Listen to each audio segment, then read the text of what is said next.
Happy birthday to the Army. This is an organization that helped save my life, man. This is our friend John C. War. Mr. War is here. And he was called Old Iron Tits because he wore 2 hand grenades on his load-bearing equipment. Man's prepared. You never know. I have 24-inch biceps. No. As do we all, Chef. As do we all. We took a family photo at your desk. Yeah, I know. I don't even want to know what else you did that you didn't take photos of. Say hi to Eli. He's racially ambiguous, and Brandon, his hair is f***ing fabulous. And Donut, a dark joke disposition, and there's a fat electrician. Welcome to Unsubscribe. Oh, the secret echelon Unsub flavors that are coming out next. But I just a quick, massive thank you to everyone. We sold out the killer apple in a day. We did not expect that. So we got a lot of responses like, no! So starting today, when you get this, Saturday, you guys can run and grab another case. We just did another limited supply, and then that is it. We just wanted all of you to have a chance to get some. Actually, on this episode, that's what the individuals have been drinking. We are super stoked with it. It's an awesome partnership, and the flavor is so good. We are proud of it. The guys are proud of it. So head over to echelon.com and go check out Killer Apple. And we have a couple new flavors in the works that will be permanent. And we're excited for those ones too. So go grab a case of Killer Apple. And seriously, thank you from the bottom of all our hearts. Also, we just got to interview the general and the sergeant major of the Army. We started out in Cody's living room. What? All thanks to all of you. Seriously, love all y'all. Thank you so freaking much. Cheers. Ready? 3, 2, 1. There's no hiss. There's no hiss. That was disappointing. I had to carry these 5 miles in luggage, okay? Calm down. But you're strong. You're tasty. Yeah, big, strong boy. A good echelon I flavor. have one. Bizarre. Oh, is it because it says unsubscribe at the top? You know what? I didn't think that's why before, but that might have something to do with it. It does help the taste. Oh, man. Well, hi, everyone. Welcome to the Unsubscribed podcast of the Army 250. I'm joined today by Eli Doubletap, Fat Electrician, Brandon Herrera, myself, Donut Operator. Thank you so much for being here. And if you can't tell, Eli's a little stressy.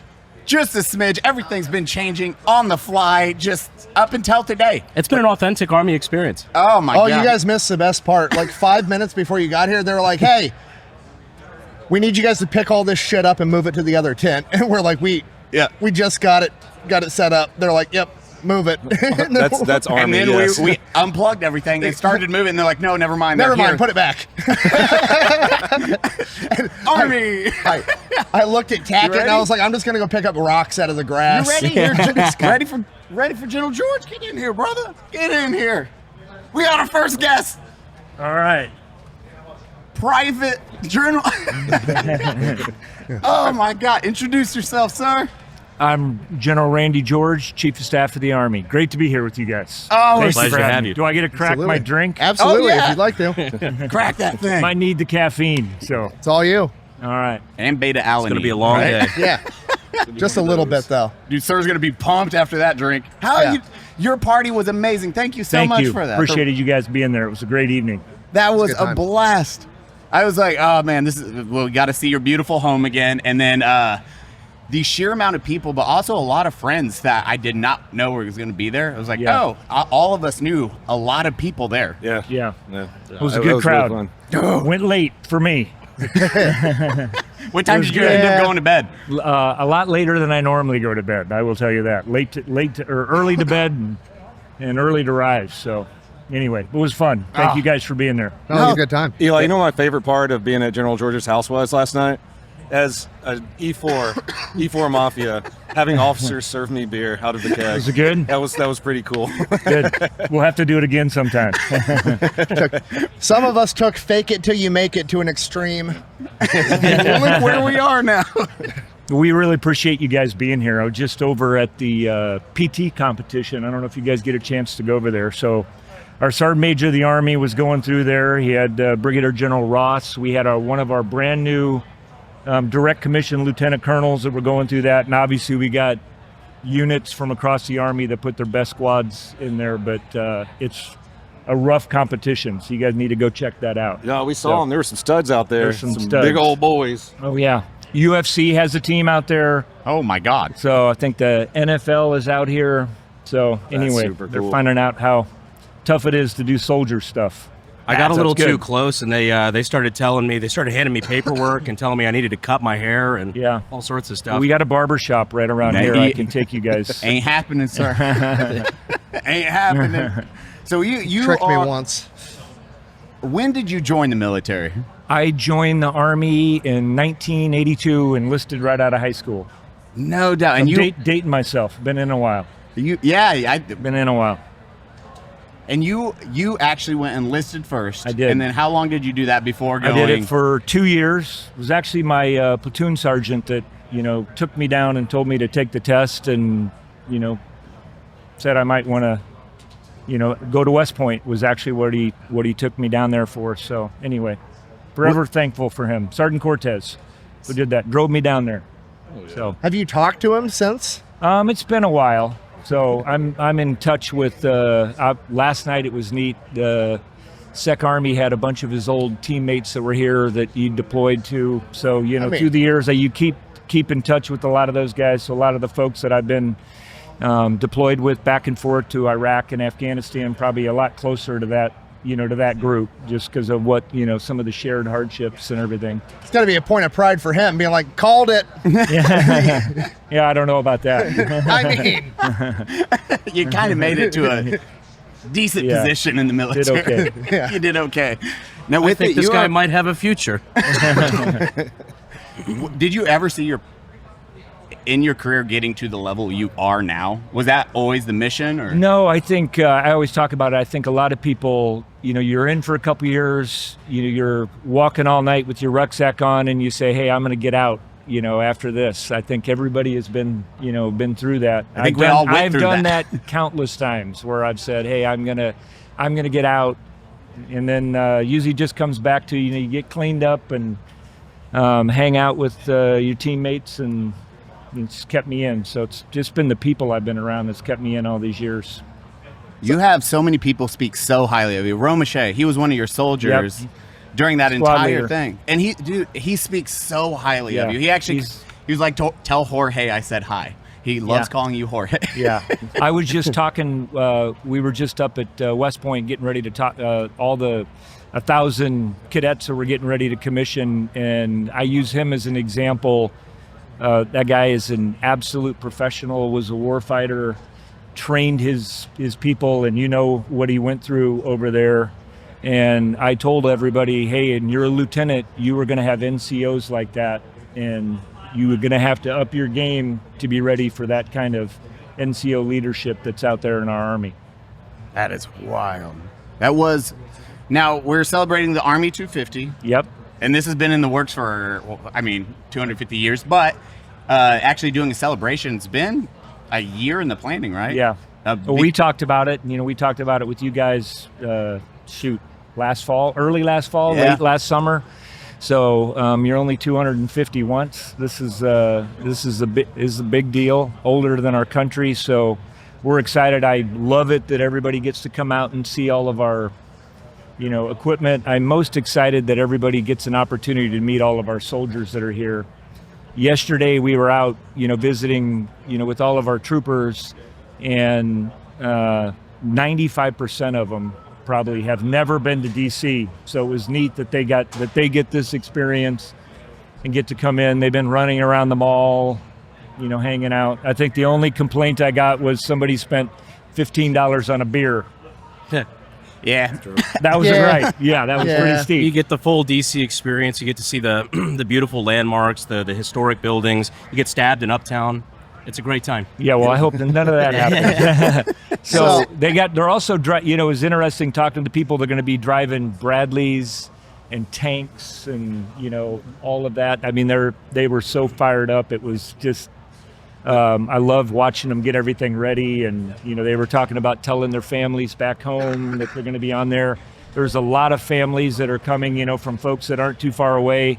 One soldier said he's from Pennsylvania. His whole family's coming down, and going to be along the parade route. So it's really neat. We're excited. That is No, awesome. that's why we were kind of late. We were stopping at every helicopter and tank Yeah. and every gun we saw. We were like, ooh, just little It's boys. neat Ooh, it's ooh. neat having that out here. You know, we kind of take it for granted. We're around it. You guys have been around it, so Yeah. you know it. You know, you can walk by and know what it is. But a lot of people don't get to see, you know, some of this stuff up front. But I always tell everybody, look at the equipment, and then when they normally, you know, talk to our troopers, that's when, you know, I think that they realize this can be a great team to join. So I think it's great that we're doing this here, you know, right in our nation's capital. General That's George, we fantastic. ran into some really cool soldiers over there. Brandon got the coolest thing. I haven't showed you guys this yet either, but one of the armories, they handed me the probably coolest challenge coin I've ever seen, which is a flattened mini ball, like a musket Oh, ball, that's cool. Yeah. that they pound their company logo into. That's awesome. That is which is- really cool. Rad. Yeah. Oh, that's dope. As far as challenge coins go, I'm like, that one's pretty That's pretty unique. cool. That's up there. That's up there. So I don't know. I got a General I have a George question challenge. about your house. I mean, the Joint Chiefs house is you're basically living in a museum. Living in a museum. Functionally, it's like, if you don't know, it's like the White House, but for your job. It's not quite the White House. Well, yeah, it's you know what I but mean, though. it's- Like, yeah, it, it's a when nice you move house. out, when you Yep. leave this position, Yep. and the next guy moves in, and Yep. everybody's lived in that same house. It's very Yep. historic. They've got all the pictures on the wall. Yeah. What was like the oh shit moment when you were moving in, when you realized like what a big deal that was? Looking at all the other legends and enormous names Yeah, I mean, all I over think that house. you know, when I go in and there's, you turn right and there's a picture of General Eisenhower, Yeah. former President Eisenhower, General Pershing. I mean, I could go down the list. Omar Bradley, General Marshall. There's a Marshall room. So I think, you know, Patty and I, my wife, have a lot of conversations on that. I just think it reminds you that, you know, that you got a job to do and, you know, stay focused on it and making sure we're doing everything we can to take care of the Army and make sure we're transforming for the future. So we love that old house. I will tell you, the heating and the cooling, it's like Yeah. a little bit, you know, that's the only thing about an old house, but it's a unique experience and I'm grateful for it. That's cool. While we have you, can you tell us your favorite story of your favorite general on the wall and why they called him that? Okay, my favorite general. Yes. All right, Nick knows the answer to I this. do, so I'm gonna let you tell it. So and I've hung it. You know, right in that Oh, one hallway where everybody can see it. It's of Matthew Ridgway. He commanded the 82nd Airborne in the jump in World War II. His nickname by his troops was Old Iron Tits. So that was his nickname. So I don't know how many of them called him that to his face, but that was his nickname, Old Iron Tits. And he was called Old Iron Tits because he had 2 hand grenades on his load-bearing equipment, and he always wore.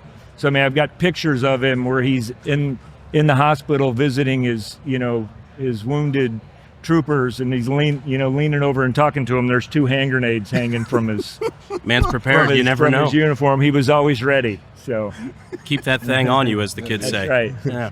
I wonder how he felt about that nickname. Yeah, I'm sure he knew, stuff like that. So That's awesome. yeah.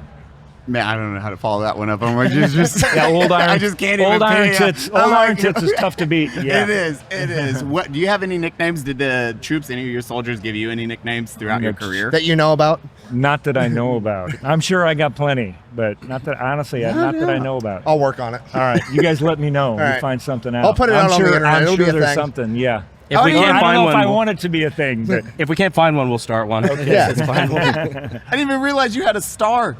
yeah, You were in 173rd. No, He's Oh, got 4 of yeah. them. He's a general. What are you talking no about? no on the CIB. Oh, Yeah, yeah. No, I didn't realize he had 2. Been in a while. Yeah. Yeah, I'd say so. I mean, you're the only. I usually am the old one in the group because I was born in 1985. So you predate when I. Yeah. Ooh, that's rough. And you're still at it though, Yeah. which is awesome. And you used to love running the most. I know Romesha hated that about you. He Yeah. said you loved I used long to distance love running. Yeah, I used to love running. I don't do as much running as I used to, so now I'm more into lifting and doing other body weight exercises. But You're like, I can do this. Clint Romesha is fit, so he never had any issue. Nah, but he has a little more fun and leisure now. We'll have to drag him back out here. Oh, we have to bring him back out here. He wanted. I was just gonna say, I'm like the guy earned it. He deserves it at this point. You're like, does. nah, get his ass back in the field. Get that haircut going. You'd be like, any message to anyone that wants to join or soldiers that are actually active right now? Yeah, I mean, I would, to all of our troopers out there, everybody who's serving, I would just say how proud I am of all of them. You know, what they're doing around the world. We always talk about the most important thing in our Army is our people. I mean, that really is. Everybody gets really fixated on equipment or technology. And right now we're going through a significant transformation, and all that's being led from the bottom up. It's our soldiers that are out there helping us to figure out how we should move forward. And they are just innovative, gritty, and tough. And so I would thank all of them. And then for everybody else, I think whether you don't have to come in and stay 40 years like I did, but I do, and I think you guys know this. I think the Army is a great place to start. You can do anything in the Army. And what you are gonna, I think everybody that I've talked to, even if you just spent a couple of years, the teammates you meet, the experiences that you have, the people you get to know, that'll last you the rest of your life. And that's been my experience with everybody that I've interacted with in the Army. So it really creates a unique experience and a brotherhood and a bond that you will not get anywhere else. Yeah, it's unique. It's unique. I agree with that. And I appreciate you guys being here. No, dude, it was a great time. A whole bunch. Appreciate your time. It's been an honor. We'll have another gathering. So another time that somebody can get you guys a drink or two. Sounds good. So, well, sir, it has been an absolute pleasure. Thank you for your time. Seriously, thank you very much. I'm taking my drink with me. Absolutely. Steal that thing. Thank you. It's an honor. Thank you. Do you ever have any bad habits? Yeah, I've had bad habits. What are we doing it now? Yeah. Okay, go ahead. Sorry. If you're part of the 50% of people who try to quit vaping each year, well, you're going to have to equip yourself with the right tools for the job. Right, Cody? Is it fume? Eli, can you tell me about fume? Well, one thing is, it has 0 nicotine. You can fidget with it. Give it to me. Let me fidget. Fidget. Twisty barrel. Twisty barrel. There's no better tool to break that bad habit other than this episode's sponsor. Fume, the award-winning flavored air device used by 500,000 people. Wow. And it's backed by lab-tested safety studies. So both doctors and customers agree. Fume is a good habit, and it's 1/3 of the cost of your bad habit. Boo. Boo to bad habits, not fume. Bad habits. It also has an airflow dial. I'm a minty person, so I found the crisp mint light and refreshing. I like grapefruit. Eli, how do we start our guilt-free journey with the good habit? By using code UNSUB to get a free gift with any purchase. And finally, begin that overdue breakup. Just go to tryfume.com/unsub. That's tryfum.com/unsub. And use code UNSUB to start a good habit today. Clicky barrel. Code UNSUB. Head over there now. Dang, we're going to have all the coins this time. I like it. Yeah, so this is a unsubscribed limited edition just for the Army's 250th. Okay, hold on. He spits it. It's shit. It was hauled several miles here in luggage on cobblestone sidewalks by me, so it might be a little funky on the carbonation. It's amazing. Yes, you're such a good No, liar. it's good. It's good. Introduce yourself, Dan. I'm Dan Driscoll, 22nd Secretary of the United States Army. Excited to be here with you guys. It's a pleasure to have you, man. Let's do it. Only 22nd? 26. Did I say 22nd? Wow, this is off to a rough start. Still, 26. Even 20 seems low. This is a young country. Well, so when they created the SecDef position, basically that took over some of the Sec Army. Gotcha. It used to be Secretary of War, which is a badass title, right? Yeah. But I know, What I've did we actually been ever- advocating I tweeted, for going I was back like, can we go to back to the Secretary of War Yeah, Department? no, I Yeah. want it, yeah. That's a dope title. That would be a That good or- title. On a that- jacket? On a Or hear me coin? out. Yeah. If we don't want to go backwards, we could always go the Department of Offense. Okay. Sets a way cooler tone. I say the Army is killing machine often, so it could be the Department of Killing. I mean, when's the last time we played defense? Eli, this is our friend John C. Ward. John Mr. C. War is here. Mr. War. What, the United States of War. It's like, wow, they switched the Army's name completely. It's a little on the nose, but I like it. How, dude, reading your bio, so you went, officer first, and then you're like, now I'm going to go to Yale. So applied while I was in the Army. Got in like a month after we got to Iraq. I was actually with some of the guys I deployed with last night, and my driver's this dude, Bo Clark. And he was like, hey, sir, do you remember the day you got into law school? And I was like, yeah, I think so. And he was like, do you remember what I told you? And I was like, not really. He was like, I told you to get your fucking head in the game and not get us killed that day. I was like, oh yeah, I remember it. I like Dan. Dan's good people. Dan's So you're good people. in I like Iraq when you got the email or the notification that you got into Yale. So I had applied the year before and not gotten in because it was less compelling. I was just kind of like average. But when you say, hey, I'm applying from a war zone, that kind of helped lifted my application. So a you bit. took the nearest Southwest flight immediately back to The essay portion gets a boost when when the return address is from Iraq. Yeah. In the essay, I said, ooh, sorry, I have to pause this. We're getting incoming. Dot. Okay, I'm back. And then I called my then girlfriend. So we grew up in the mountains of North Carolina together. I had asked her out. So I was a rising junior. She was a rising freshman. I'm only 18 months older. That sounds a little creepy. But I called her, and we've been together forever. And I said, oh, man, I just got into law school up in Connecticut. I can't wait to go. And her first words were, well, I'm not moving up there unless we're married. And so the first weekend back from deployment, I flew up to the mountains of North Carolina, proposed, and we were married like 3 months later. You're getting that BAH. There you go. Yeah. You Got all into know Yale it. and You BAH. know it. Yeah. I'm surprised you didn't do it before deployment. Also, saying Yale is some college in Connecticut is the most like... Downplaying a little bit. You're right. Well, so the best part of it is in the 60s, the students there had a sit-in protest that is kind of famous among students because they thought grades were unfair. And so they got rid of essentially grading in the 60s. So the key to going to Yale Law School is once you are in, you are going to graduate in the top like 90%. There are a couple of ways to distinguish yourself for the top 10, but then you're in the bottom 90. And so I figured that out like day 3, and I was like, well, all right, this is going to be a fantastic 3 years. That's what I did in my military career. The bottom 90. Yeah, I can live with that. And look at you, you're doing great. The Bottom 90 is a great podcast name. That's actually very funny. Well, something I don't even know if you know this, Eli or Nick.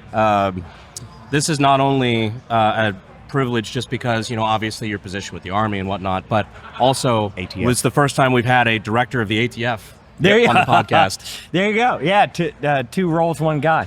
Which was, dude, I didn't know that. And I was like, holy shit, I wonder if Brandon knows this because Brandon's... I keep up to date. Social media was calling for him to be. They were like, he should do it. And then congratulations on, both. Yeah. Both positions. Are you coming for me right now, Brandon? Oh, yeah. Okay, That's actually why you're I here. see the look in your eyes. Yeah. No, Is this where you're going to create my scandal to take me out of both jobs? I'm actually excited to see what you guys can do with it. Yeah. What's that been like? Because you've obviously got 2 very important roles now. What's that been like, the process of like getting integrated with the ATF and figuring out what you guys are going to try to do? Because there's obviously a lot that needs to be fixed. Yeah. The ATF has a complicated past. It is one of the kind of harder agencies to be at because, and I talk to them about this regularly, and I love the people I work with. Their gun regulation portion of what they do is through these guys, these IOIs, who will go into, they'll both come up with regulations for gun stores and then enforce them. And so when Democratic administrations come in, they don't think they're doing enough, and they do more. And then when Republicans come in, they think they're doing too much and they do less. They are hated all the time. And I don't know if you've seen the bumper stickers, but there are some derogatory ATF bumper stickers out there. No, I've never seen any personally. I'm not quoting any of them. But I will. There's a no. But so basically what we're trying to do is focus on the violent crime portion of what they do, which they're uniquely good at. And so we're thinking about doing something like maybe rebranding it the Bureau of Violent Crime and carving off that gun regulation and putting it somewhere else. And if you think of the threats in the world right now with what's happening with drones and just the ability for humans to kill each other at scale, that threat exists outside the continental United States, where the Army will take care of it. And it also exists in our stadiums and with the Olympics coming up and the World Cup. And so the ATF is perfectly positioned with the silent E. It's actually ATFE for explosives to kind of take on that mission. And so we're working with them to try to do that. Because even on my end of things, because I would love to see nothing more than obviously the agency disbanded, but it does do good job. Like there are roles that are, I guess the ATF is responsible for that are important, like the arson investigations, explosives investigations, cartel trafficking, when they're not the ones doing the trafficking.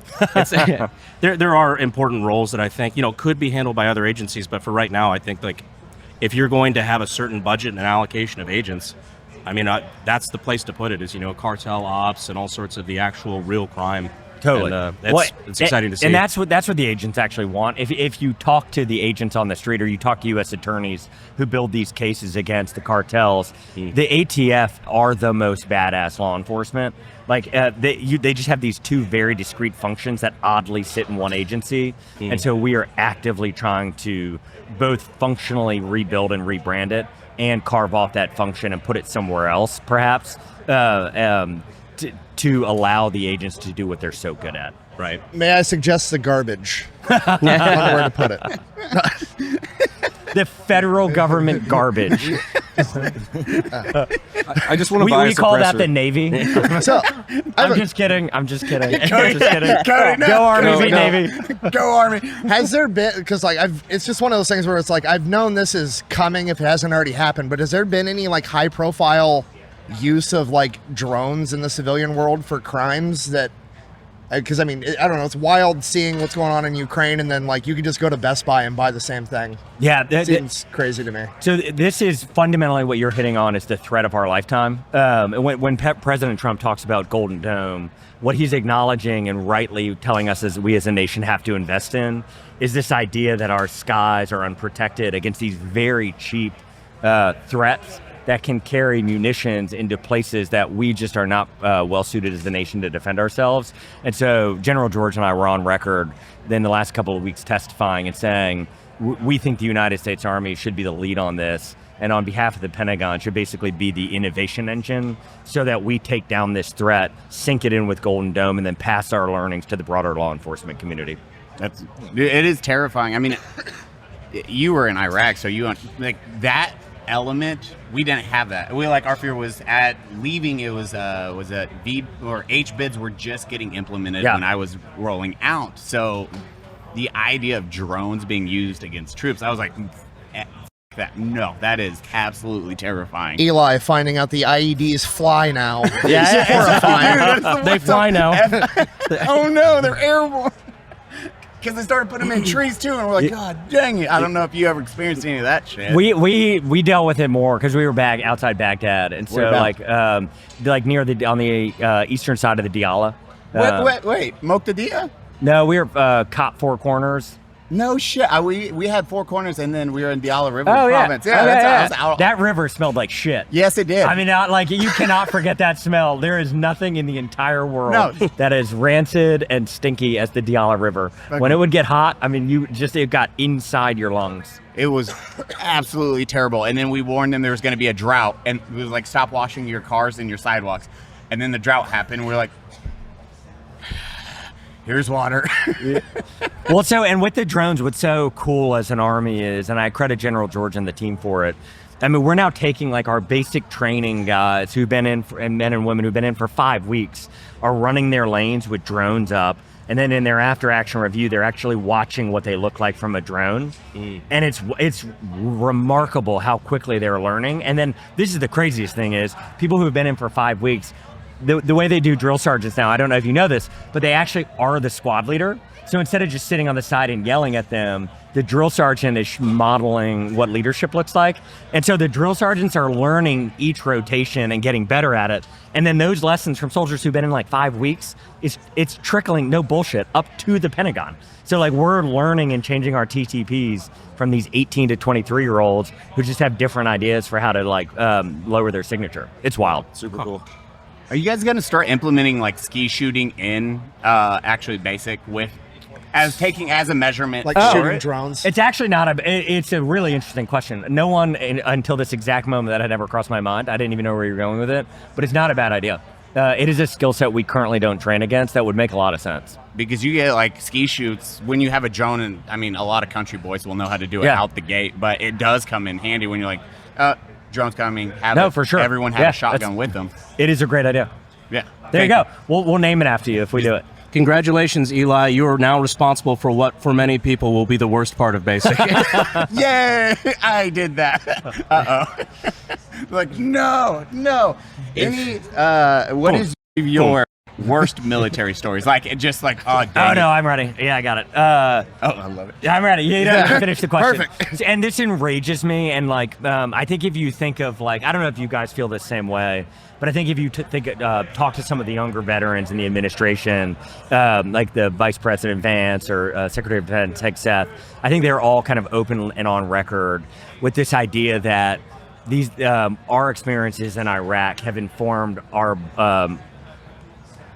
cautious questioning when we see orders come down, in that people need to explain their logic. So the absolute worst memory, and this I promise will tie back in, I hope, is we were going out on an IED factory raid, which just sounds so cool. They flew in like cameramen, they filmed this, it was 2 platoons, I was leading it, we like drew the stuff out for the maps, and we laid out our cordon and our plan, and we rolled out of the gate, and we get there, and we set up the cordon. There we have work like military dogs, and we go up to this thing to do an IED factory raid, and there is a lock on the door that is like my 6-7-year-old daughter's gym locker lock at the middle school. Like the ones that are on the little diaries? Yeah, it might have actually been pink. It might have been pink. And we get there, we have the bolt cutters, we're calling up to go, and headquarters calls back down that the rules of engagement had changed, and you were no longer allowed to cut locks. And I was like apoplectic. That like, wait a second, you sent us out on these like IED laden roads to go do an IED factory search, and if they just lock up at night, we can't go in anymore? The swiper no swiping works. It was just infuriating. And so we Did they say anything about hitting locks we or were shooting not locks? allowed to go back in. So we got back in the Humvees, we drove back to the base, and ever since then, it has like planted in me this seed and this concept that like, despite the patriotism and best intent of a lot of leaders, the preposterousness of the Pentagon and its decision-making, by the time it trickles down to the actual soldiers that have to risk their lives, can have these preposterous outcomes that even to this day makes me just want to like flip the table over. But then there's the way that war fighters get around stuff like that, such as, 50 calibers being anti-material only rifles, and, of course, chin straps being material. Yeah. Guys, life finds a way. Life finds a way. I'm still more amazed. It's like walk up, it's like, hey, there's a lock. You can't cut it. Foiled again. Time to leave. Man, their TTPs are really improved. They lock up at night. Curse you, Taliban! That's wild. That's like the videos where the cops are like, why don't you come outside? No. Dang it. And they leave. Like, what? What? You sure? Dude, it's tag rules when you're in your house. You traveled across an ocean through an IED highway. You got stopped by a padlock. It's insane. It's wild. And I can actually compare and contrast how ATF does raids versus some of our like probably the raids you guys would do if you went to clear a house. And some of our, like I was down with one of our units at Bragg watching them in a shoot house. I'll hold the dog jokes for now. Okay, all right. So when ATF does it, it's kind of the wildest thing in the world. They go in the door, so they set a cordon, they go in the door and they hold, and then they bring in drones and they bring in dogs, and they basically, from inside the building, clear everything out as much as they possibly can, which takes like 15 minutes. And so you're watching the footage and they're just kind of holding this like stronghold and they clear out the building versus like some of our units that movies have been done about, where they go in and they clear this thing. The violence of action and the speed, it's like, it's sheer and utter chaos watching down on it. But they're done in they'll clear 25 rooms in 5 minutes. It's if you're doing something dumb, but you do it fast, there's less time to fuck it up. That would be a good bumper sticker. That's just science. Good to go? Dude, Dan, any final words you want to say to anyone looking to join the military or active soldiers now? Yeah, absolutely. So I'm incredibly glad you guys are here. The Army's 250th. If you think about this entity and this being that is the United States Army, we exist before the country was even formed, and that's very deliberate because it is soldiers that built the country. They sacrificed. They together went over hills. They bled for this nation and built it from scratch. And what that means practically to anybody thinking of joining is, as part of this celebration at General George's house last night, we probably had 20 men in our cavalry squadron platoon that we deployed with. 17 of them came to town. I hadn't seen most of them in 15, 16, 17 years. And we got to spend last night together. They came over to my porch. We sat drinking beers until 1 a.m., which I regretted this morning. But it's this bond between us and the people we serve with. I think you would echo, that they truly are the most formidable and remarkable and meaningful relationships of my life. My 7-year-old daughter, Lila, is named after my then E5's daughter, who's now 15, Lila. No. He's now working in the Pentagon. My old driver is working in the Pentagon with us. He's on the team. And it's the joy of my life to get to spend time with these guys. And so if you're sitting at home and you're listening to this and you haven't quite figured out what you want to do with your life, I guess my encouragement would be check out the Army. We'd love to have you. If you can kind of pass our standards of excellence, come join an amazing set of ranks and you'll make lifelong friends. Dude. Yeah, speaking of lifelong friends, I saw a lot of Cav hats in the room last night. Those are the guys. Yep. Yeah, those are them. A bunch of, they got out at E3 to E5, E6, and it was just kind of remarkable to see where they had spent their last 15 years. Yeah, that's awesome, man. Oh yeah.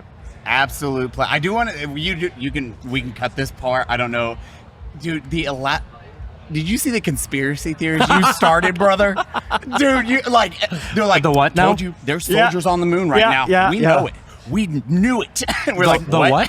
Yeah, so I can take this one. Okay. So we walk off the interview, and one of my biggest curses is my supreme confidence, and one of my blessings is my supreme confidence. So I finished this Fox and Friends interview. I walk up and I was like, I fucking crushed it. And I walk over and the comms guy walks up. He was like, hey sir, you didn't talk to somebody on the moon. I was like, the moon? He was like, you talked to somebody on the International Space Station. And I was like, what did I say? He said the moon. I said, oh. Okay, so the first day goes by, and I was like, oh, I guess nobody noticed. Second day goes by, and 15 million people have seen this thing, and it has unlocked all of these theories that soldiers are on the moon. But so from our perspective, we then have to take one of two approaches. Either we take it's classified, we can't answer the question approach, or we say simple misspeak. And so as of now, what we've decided is let it linger and decide whether we want to admit that it's actually perhaps true later, or just keep saying that it was a misspeak. You're like, one Official question. Misspeak, the professional way of saying, motherfucker, maybe. I don't know. You're like, one question. Does China think we have someone on the moon? Just one specialist on the moon by himself. He hates his job. He's like, oh, He's sweeping moon rock. Oh my one God. job. Just one. Sending E4s to the moon is right up there with Armageddon. We can train oil riggers to be astronauts easier than we can train astronauts to drill a hole. It's perfect.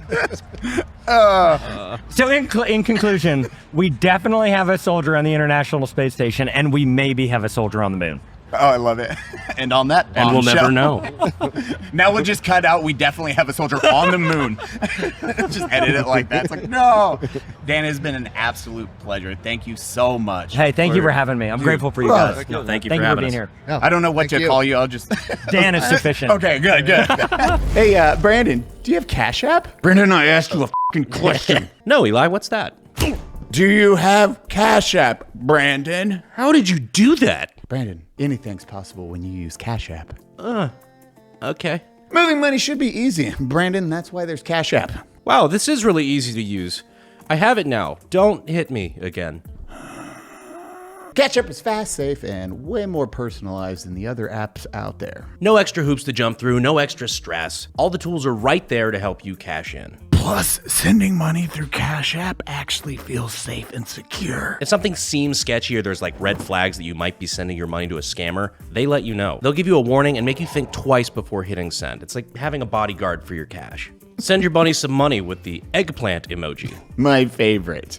Make his friends think twice. Brandon, what are these 3 drops of water and an eggplant mean? It's a tip for good service. I like tips. Just a tip. Just the tip. And for whatever reason, if you don't have CASHAPP, just head over to your phone app store and download it today and use code UNSUB10. And if you send $5 to a friend, you get $10 deposited in your account just for getting started. Send Brandon $5. His number is 3. No. New CASHAPP users can use our exclusive code to earn some additional cash. Legit for reals? No catch. Just download CASHAPP and use our code UNSUB10. Send $5 to a friend within 14 days, and you'll get $10 dropped right into your account. That's money. That's CASHAPP. Hey, let's go live without them. We're already there. Isn't it still recording right now? We don't need these guys, do we? Yeah. Sweet. How we doing, America? We fired them all. Just pull it up and get it close to your face. You gotta get close. You gotta get like close? 2 inches away from it. Super close? You get super close to it. Is this my spot? Well, once you start talking in the mic, it will be. Perfect. There you go. You're gonna be the center of attention, just like you wanted it to be. Absolutely. That's Yeah. why you became Sergeant Major, isn't it? Yeah. No. Are you sure? I am positive. I didn't know what the Sergeant Major of the Army was till Dan Daly showed up in Iraq one time and got in the way. He's like, what do you mean this visit's happening? Who is this guy? We were focused on the mission. You've been in for how long now? You like 30? 31. 31. Yeah, 31, which is math's not my specialty. So Well, that's why we joined the Army. Yeah, my wife knows exactly. She's my data analytics person. Yeah. So I think it's 31 and some change, something like that. Okay. Where did you first start? Because I know my beginnings were Fort Bragg, North Carolina, as civil affairs. So I'm a off the street soft guy. So I watched Mogadishu happen, and I left ROTC at the Ohio State University. And enlisted. Yep, drives my XO crazy. He's a Michigan guy.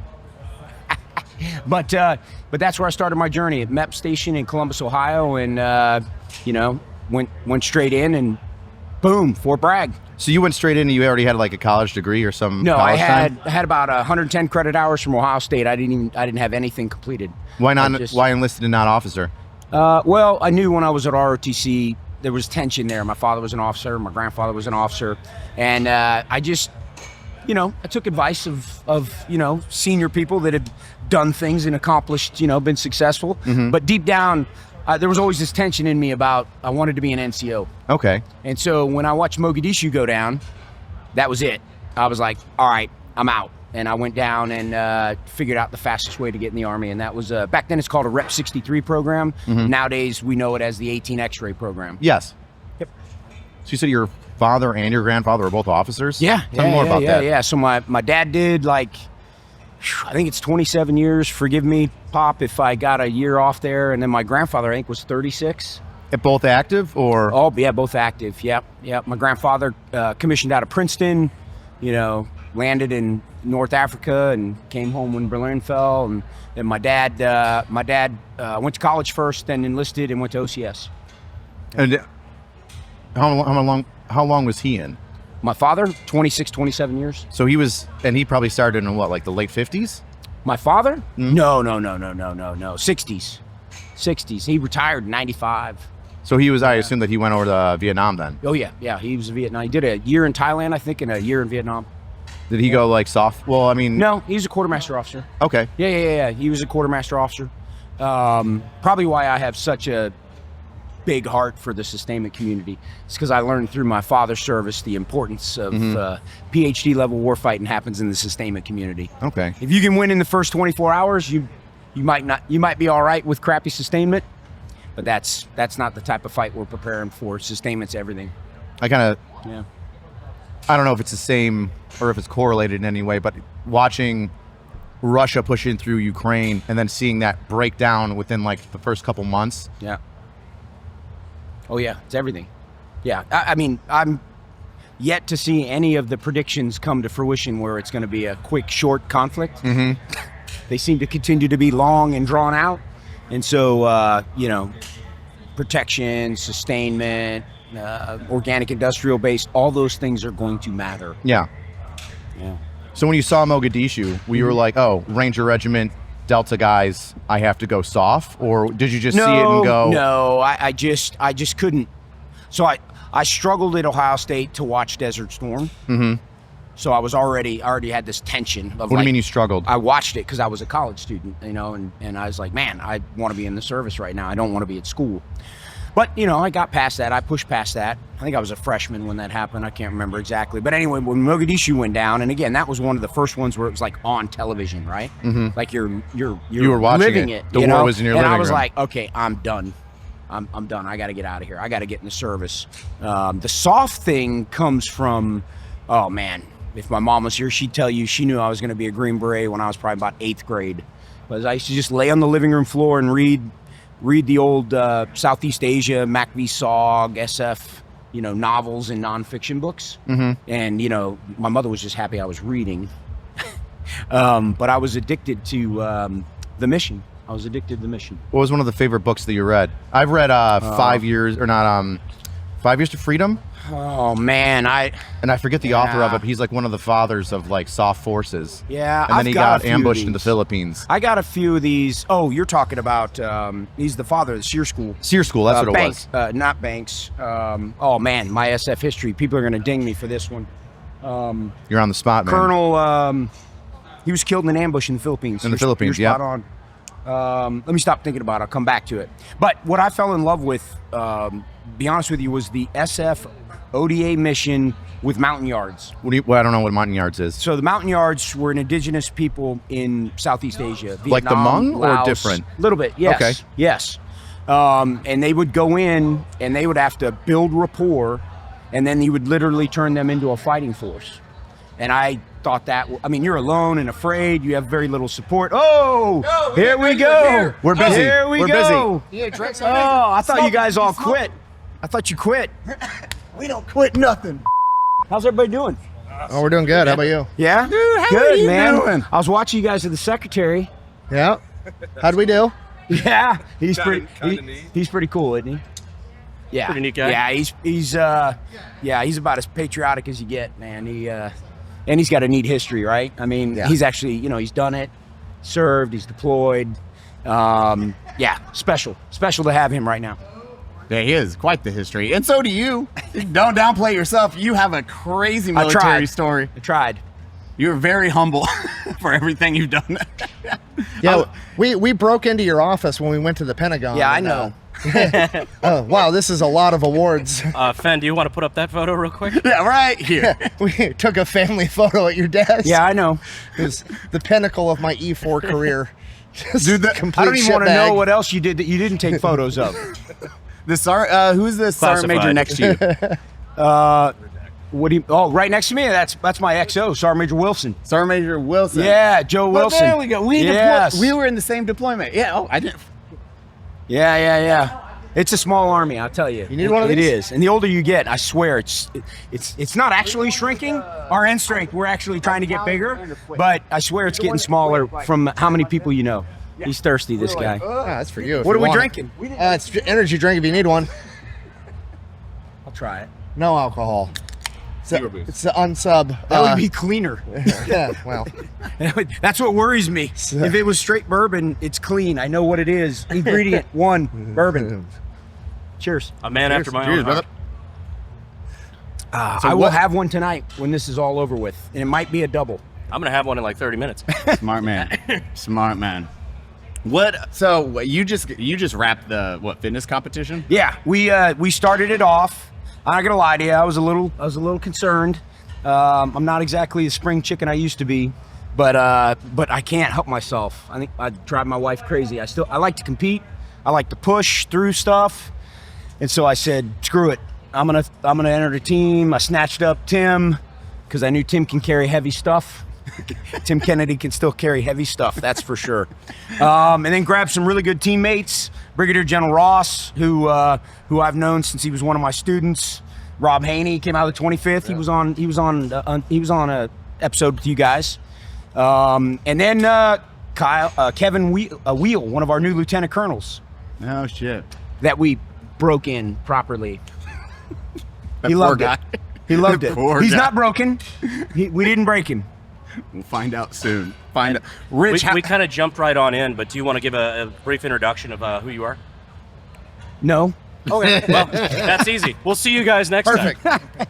Sure. I mean, I'm Mike Weimer. I'm the Sergeant Major of the Army, the 17th Sergeant Major of the Army. Still sounds weird to even say that. But yeah, it is an honor though. And I don't think I fully understood that until, the decision was made and we started the 6-month kind of transition into, what does it mean to be the Sergeant Major of the United States Army? But I started to quickly wow, okay, this is heavy, right? This is a lot. We're a big Army, 950,000-ish, just in uniform. But then, we're a profession that counts families. I don't know, I won't mention other companies by name, but take your Fortune 100s and they're not really worried about families like we are with, their housing, their child care, their health care. It's a lot. Yeah, it's a lot. But anyway, pretty cool. I've been soft most of my life, so I had a lot of big Army stuff to learn.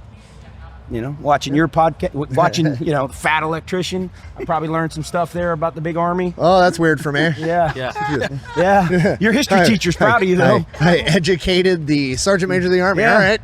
Yeah. feels good. With humor. It's okay. Eli, scooch over. My ego needs room.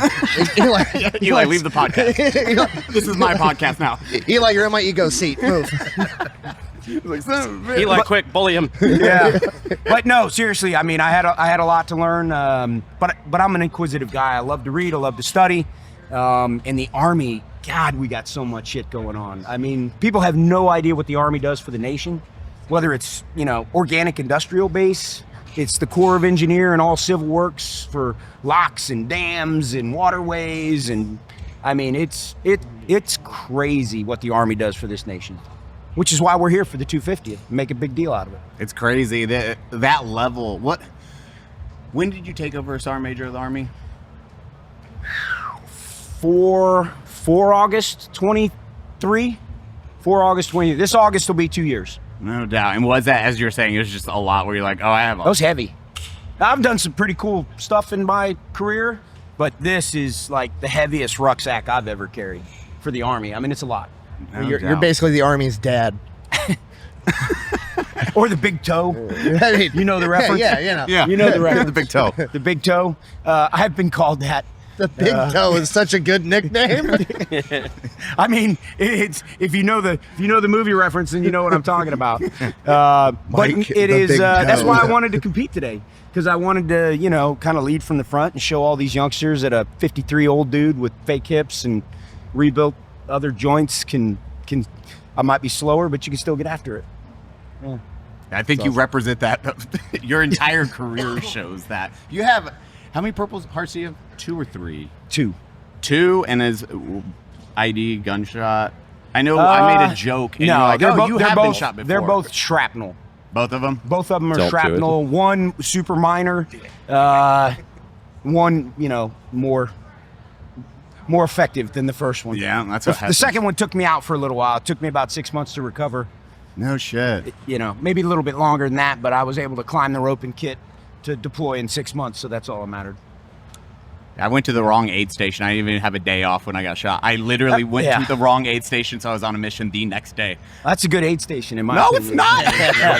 I don't understand. I don't understand what you want me to do right now. They fixed you in a day? That sounds really good. I like. There's a lot of other things I want to tell you right now, but I won't do that. But No, do it. yeah. Here, Eli, have some ibuprofen. Walk it off. That's literally, I was like, okay. Yeah. Oh, I'm back Water. on mission. Okay, this is it. This is what I'll do. Yeah. Before, when you guys left to go take a photo, I stole the Sergeant Major because I wanted to just get some one-on-one time with him because I'm selfish. And we started talking about his early days and his motivation for coming in and being a soft soldier. And there's Mogadishu. And before the guys came in, you were talking to me about some of the books that you read when you were a child and the things that motivated you. And we left off on the Hmong, but that wasn't the group of people you were talking about Yeah, from the the book. mountain yards in Southeast Asia in the late 50s, early 60s. That was really like my mom was just happy I was in the 8th grade laying on the floor reading. Period. Anything. We'll just go with Yeah. reading. You know, we didn't have all this back then, but it was really, you know, what SOF was doing in Southeast Asia, late 50s through the 60s. If she was here, she'd tell you by 8th grade she knew I was going to be a Green Beret. Yeah, I mean, and I don't, you know, I'm being dead serious with that. I mean, I knew that's what I'm going to go do for a living. You know, and it's morphed and changed over the years. You know, there was a period where I was, you know, a true SF Green Beret, and then there's a period where I did other stuff for 20 years, and then I went back to my, you know, roots as a Green Beret at USASOC. And then once you end up at, you know, more senior nominative level, then you're whatever the Army needs you to be. You just did normal infantry, and then how long did it take for you to actually make team for the first team? No, so I didn't. So, like, I was at Ohio State. My dad was an officer. My grandfather was an officer. So obviously I got pushed into that, hey, you should go be an officer. And I was like, I'm kind of a blue-collar guy, you know? I like calluses, and, you know, I like to get dirty. But I listened, you know, they served for 27 and 36 years. So I was like, okay. So I was at Ohio State, but I was already didn't want to really be in ROTC, the Ohio State, just make sure I get that out there. And then Mogadishu happened. And when Mogadishu happened, you know, because that was one of the first things you can actually watch on TV. Like, that was kind of crazy watching that on the news. I was like, all right, I got to get out of here. I got to get in the Army. So my roommate was in 11th Special Forces, which was a reserve unit. And they had a thing called the Rep 63 program, which was one of the original 18 X-ray programs. So I enlisted straight into SF and came right off the street, went straight through everything, and that's my journey. Yeah, I'm 31 years of SOF. That's Yeah. what you That's are. why I one had of so much of the Army to learn. That's why when I was telling the you, only person I've ever Yeah. met that actually enlisted is like the 11 X-ray thing, and And just made made it. it straight through. yeah, it's called a Rep 63, 18 X-ray now. That is what you were literally the first person I think I've ever met. Yeah. Yeah, That was always how people got him for 5 years. Normally, Yeah, that's like I thought that's like the that was fly a trap, marketing right? scam the Yeah. entire time. I didn't know Yeah. anybody actually did it. It's done. It was me, and I wasn't the only one. Good And for you to and have I, you know, I ain't gonna lie. It was That'd be a lesson. it was If you got what it freaking takes to hard. be Sergeant Major of the Army, maybe you could make it through 11 X-ray on the first try. Yeah, it was tough, and believe it or not, back then, depending on what you signed up for, if you were an 18 Echo, then you actually went to Fort Jackson and you went to Fort Gordon at the time, and you became a 31 series, a communicator. If you were an 18 Charlie, then you went to go be a 12. Oh, interesting. So it wasn't until the 18 X-ray program came in GWAT that they all went down to OSIT. So I didn't actually even go to OSIT. So to be honest with you, I would say it was even a little harder to go straight through. Yeah, but I wasn't alone. There, you know, my buddy Frankie and Alan, and there's 4 of us that all kind of linked up when we went to pre-SFAS out at Camp Williams, Utah, which I think might have actually been harder than SFAS, which is why we probably had fun at SFAS. But we made it all straight through. The attrition rate was ridiculous, and to this day, at least my buddy Frank Rossi, we're still tight. Awesome. We still to this day keep in touch. No doubt. That's cool. What was the attrition rate? Like, what was? Oh, I don't know, but I mean, the attrition rate, I don't know. I'd be a liar if I told you I knew the stats. I mean, the attrition rate today is still wicked hard. You know, back then we were surrounded by, you know, 75+% active duty guys. So I learned from them in the course. You know what I mean? The E5s and E6s that were coming from, you know, the Ranger Regiment, you know, the 101st, 10th. I mean, they were old hats. They all had Ranger tabs. Like, they were just coming to work, to be honest with you, and they were fit. And so I had the fitness part down, so I could pay attention and learn, listen. Thank God I was a fast learner. Trust me, it wasn't my IQ. It wasn't my IQ. It's hard work. I'm a product of hard work, not high IQ. Determination. Grit, man. I tell everybody, grit will go a long way. Work harder, not smarter. Yeah. You talking about my military career now? What I tell everybody now is like, no, I want you to work smarter, but I need you to have grit. Because we've kind of pivoted to where it's like, oh, I'm uncomfortable. Take a knee, I must be doing something wrong. I'm like, no, you're doing exactly what you should be. Shut up and push through that. But I do need you to be thinking and that's why the tech and where we're going with all the innovation stuff. But that doesn't replace grit. It will never replace grit, or will.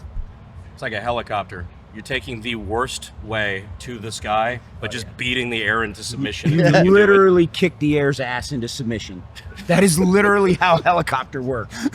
And I got a lot of time in helicopters. Not some fun times either. I was going to say, how many times did you fall out of one? Yeah. On purpose or on accident? Did you fall out of one on purpose? No. Fast roped out of a lot of them and had some interesting landings in a lot of helicopters. Done some long flights, pissing in a bottle to get to where we needed to go to do bad things to bad people. But it is beating the air into submission. I thought for sure when he singled you out and had you alone, he was trying to pitch his new idea for the new Army position that he wants. So hear me out, Sergeant Major. There's an NCO of the year.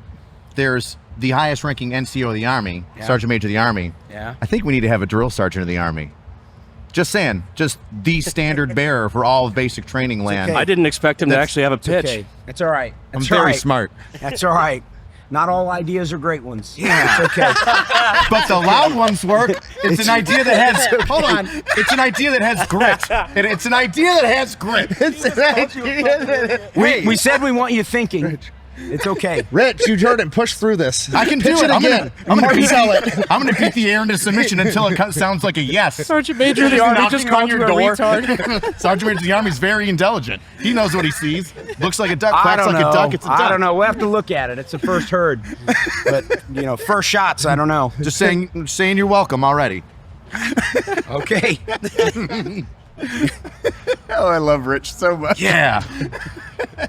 You didn't prep that, so you deserve that one. I didn't know that was coming. No, I thought about that for like 3 days.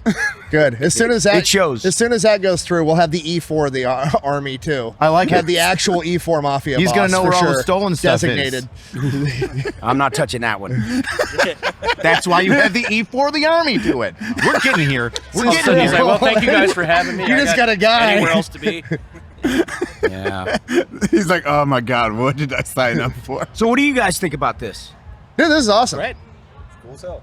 I'm looking forward to it. It's just a privilege. I mean, we're kind of in the boat where it's just wild to be here, wild to be invited. So we're just. I'm here. I'm having a blast. Yeah, Every Uber I get, that guy's having a panic attack because 98% of all the roads are closed. It's a good time. It is a wild experience even probably for Rich. It's meeting all of you, and you're amazing people, but coming out at an E4 in 2008. Yeah. Never talked to anyone of high rank ever. I met one general. I hope one of the takeaways is that, the nation starts to see that we're pretty damn normal people.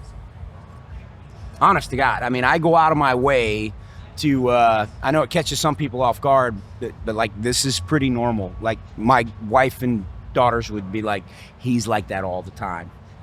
He drives us crazy. I can vouch for that because I think I was in the same room hanging out with you for 2 hours before I realized who you were. Perfect. That's perfect, man. Eli told me after the fact, and I was like, well, I wish you would have told me before. I probably wouldn't have made some of those jokes, but they all landed, so everything worked out. That was perfect. Yeah. No, seriously. From the chief, if the vice was here, you'd see the same thing. I don't know if you got to talk to the vice last night, but we've really gone out of our way to humanize the damn Army. Now, we got standards, and what we do is freaking hard, but it doesn't mean that you have to take that whole being a human being thing and leave it at the freaking MEP station. That's a lie. And I just don't think we've ever really kind of gone out of our way to show that, let alone have the technology to kind of do it. And I think you guys are helping us with that. And so are all the other influencers. I mean, I truly believe you look at the comments and the responses from the Pentagon episode and then the last episode when Butler was on, and it's so much positivity. Oh, Colonel Butler. Yeah, Colonel Butler. But it is good old Colonel Geneva Suggestions Butler. I've known him since he was a young major. No doubt. I got Butler stories for days. We've got time. Most of them are not PG-13 for here. Perfect. We're This rated R podcast show. isn't PG-13. Go ahead. Yeah. But it is when I'm in this. No, I will say one thing about Colonel Butler. Let me stay official here. One thing he is not afraid to push the envelope when it's something that's righteous. And he has been that way since I met him in, oh my gosh, what year was that? I was the Squadron Operations Sergeant Major, so that's got to be 2012. 2012 when I met him as a brand new major in our organization, and he's been that way. That's why he is where he is today, because we got to push the envelope. That it's not business as usual. It's amazing to That sounds watch. like a very official way of saying he got in a lot of fucking trouble. We always usually would get in trouble. But if you're not getting in a little bit of trouble, then you're probably not pushing anything. Yeah. It doesn't work. Like you can't just sit back and be happy with the status quo or be scared of your own shadow. You've got to push shit. And then if you're doing it for the right reasons, right? The purpose is righteous, then it's a coachable moment. You'll be like, whoa, rein that shit in a little bit. Like we used to say for operators, when we were training operators, if I got to coddle you out the door, come on, little buddy, it'll be okay. They're not shooting at you that much. You're not the right person for this profession. I'm looking for people that I got to keep tension on the reins a little bit, and I let off a little bit when I need you to be more aggressive, and I tighten it up a little bit more when I need you to. That's the warfighter mentality that we need in our Army. Yeah, and then the balance of staying legal, moral, and ethical. You know, kind of swim lanes. I love Like it. you hold them back to 80%, and then you let them loose, and they go 100% when you need them to. If you're bold all the 80%. time and you're flat with all your teammates, then you got checks and balances. But if you're not bold all the time, then you catch somebody off guard, and then that's when the system doesn't have the checks and balances, and then maybe you go too far. The goal is for all of us to be bold. And then the system is keeping up with the aggressive kind of, mentality. That's what we're trying to do right now in the Army. Get the whole damn system to be bold and aggressive. Or the Chinese are going to kick our ass. You guys are crushing. I will say, I think we've all talked about it. It's like seeing the actual change, and then it's kind of removing that yellow red tape. It's like, hey, let's push the envelope. Let's actually make change and making it happen faster. Even you guys sitting down with this and showing, it's like, oh, they're just kick-ass dudes to hang out with, drink with when they're out of uniform, but also in uniform. We're pretty normal, but we love this profession, and we're completely committed with all capital letters. So, and we want to surround ourselves with people that are like-minded, and you guys actually give a shit. So that's why we wanted to start the relationship with you. Yeah.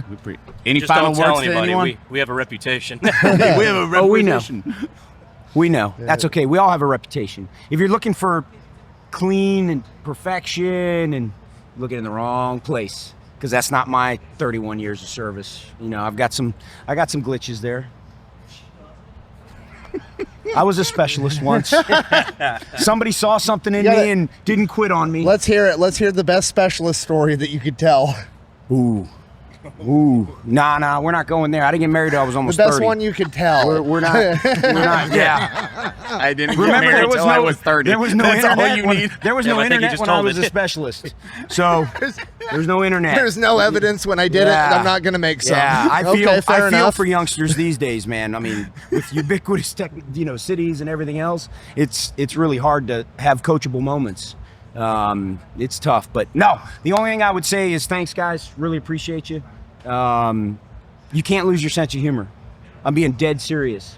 The profession's serious. What we got going on is serious, but damn, nowhere have I ever read that you can't have fun along the way and be a normal human being. That's just complete bullshit. So thanks for coming alongside us, and happy birthday, Army. Absolutely. Thank for you. coming on, man. Sergeant Major All right. of the Army Weimer, thank you so much for coming out, brother. Truly a pleasure. You bet, Eli. Hey, Brandon, you ever wake up in your bed feeling like you just fought in the war?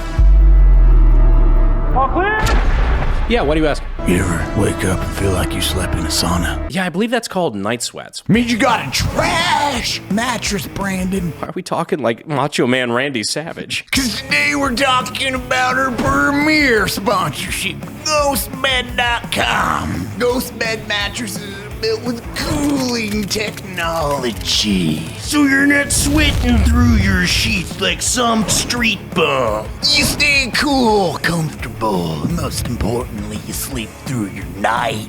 I got you for 3 minutes, but I got GHOSTBED all night. You know what's longer than 3 minutes, Brandon? Any sexual experience I've ever had? GHOSTBED's 20 to 25 year warranty. And you've got a 101 night free trial to test it out. Ooh, yeah. And you know what, brother? They don't just sell mattresses. They have bases, pillows, sheets, the whole empanada. Just pick your mattress and grab a bundle. And right now, GHOSTBED's giving you 50% off everything. Just use unsubscribe at checkout and save 50%. Head over to ghostbed.com/unsubscribe. That's ghostbed.com/unsubscribe. Use code unsubscribe. Or I'll show up under your bed and make ghost noises until you do. Go now. I just want to reiterate, none of this was in the script. I don't know. We started talking like Randy Savage. And we're back on this chaos that is Unsub. We had to move tents, as you've noticed now. So I think this is our third move so far. This is true. Yeah, literally our third move. We have not stayed stationary. It's like, okay, they're good. No, actually, you have to move. No, unplug everything. No, okay, go back. We're like, we sounds like a military operation. It's pretty much. At one point, I just said, I'm going to go pick up rocks out of the grass. Let me know when we're recording. Eli, we are fully immersed in Army culture today. Move that now. Move that now. Move that now. Okay. like, oh, man. No, just kidding. Move it back.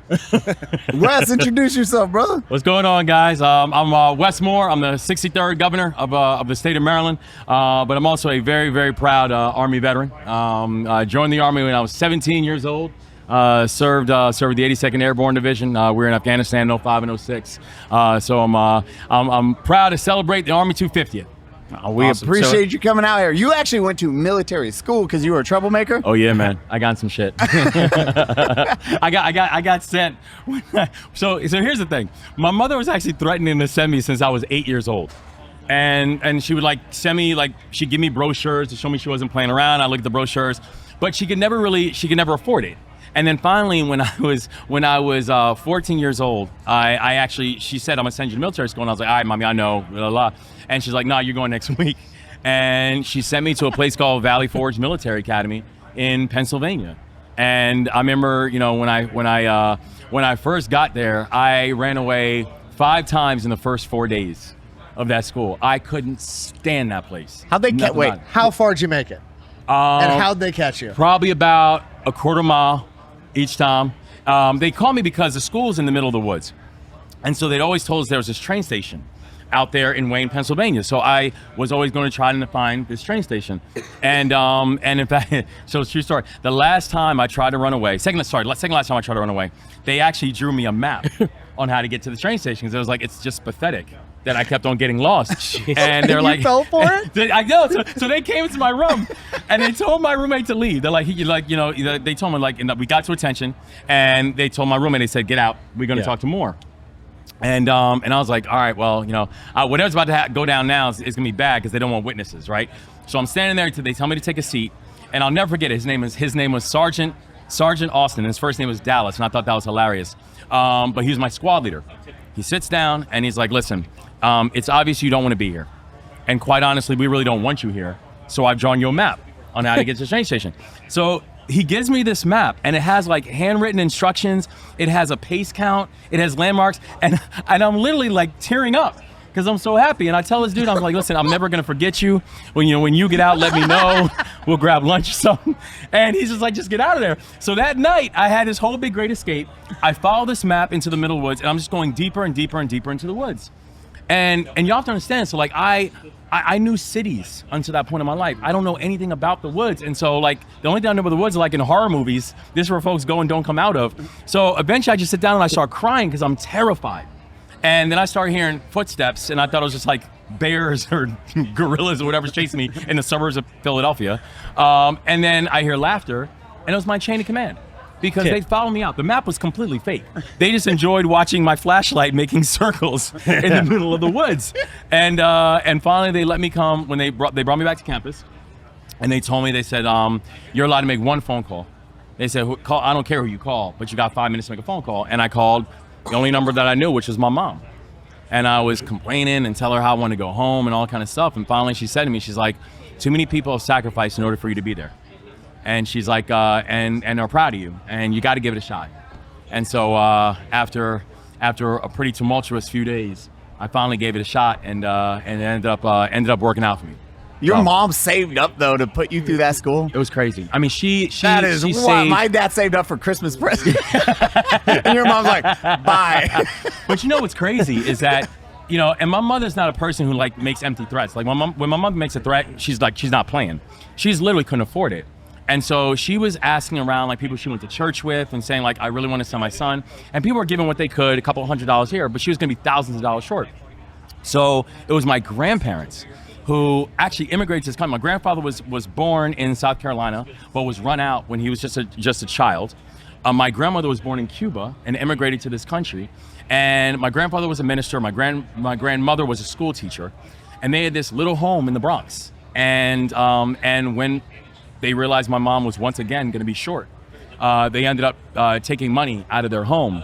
I actually get emotional about it, but they took money out of their home to give it to my mom so she could have a couple thousand extra dollars to send me away to military school. So I'm very lucky, and it seems to have worked out. It worked out, man. It worked. But you know what's sad is that, I mean,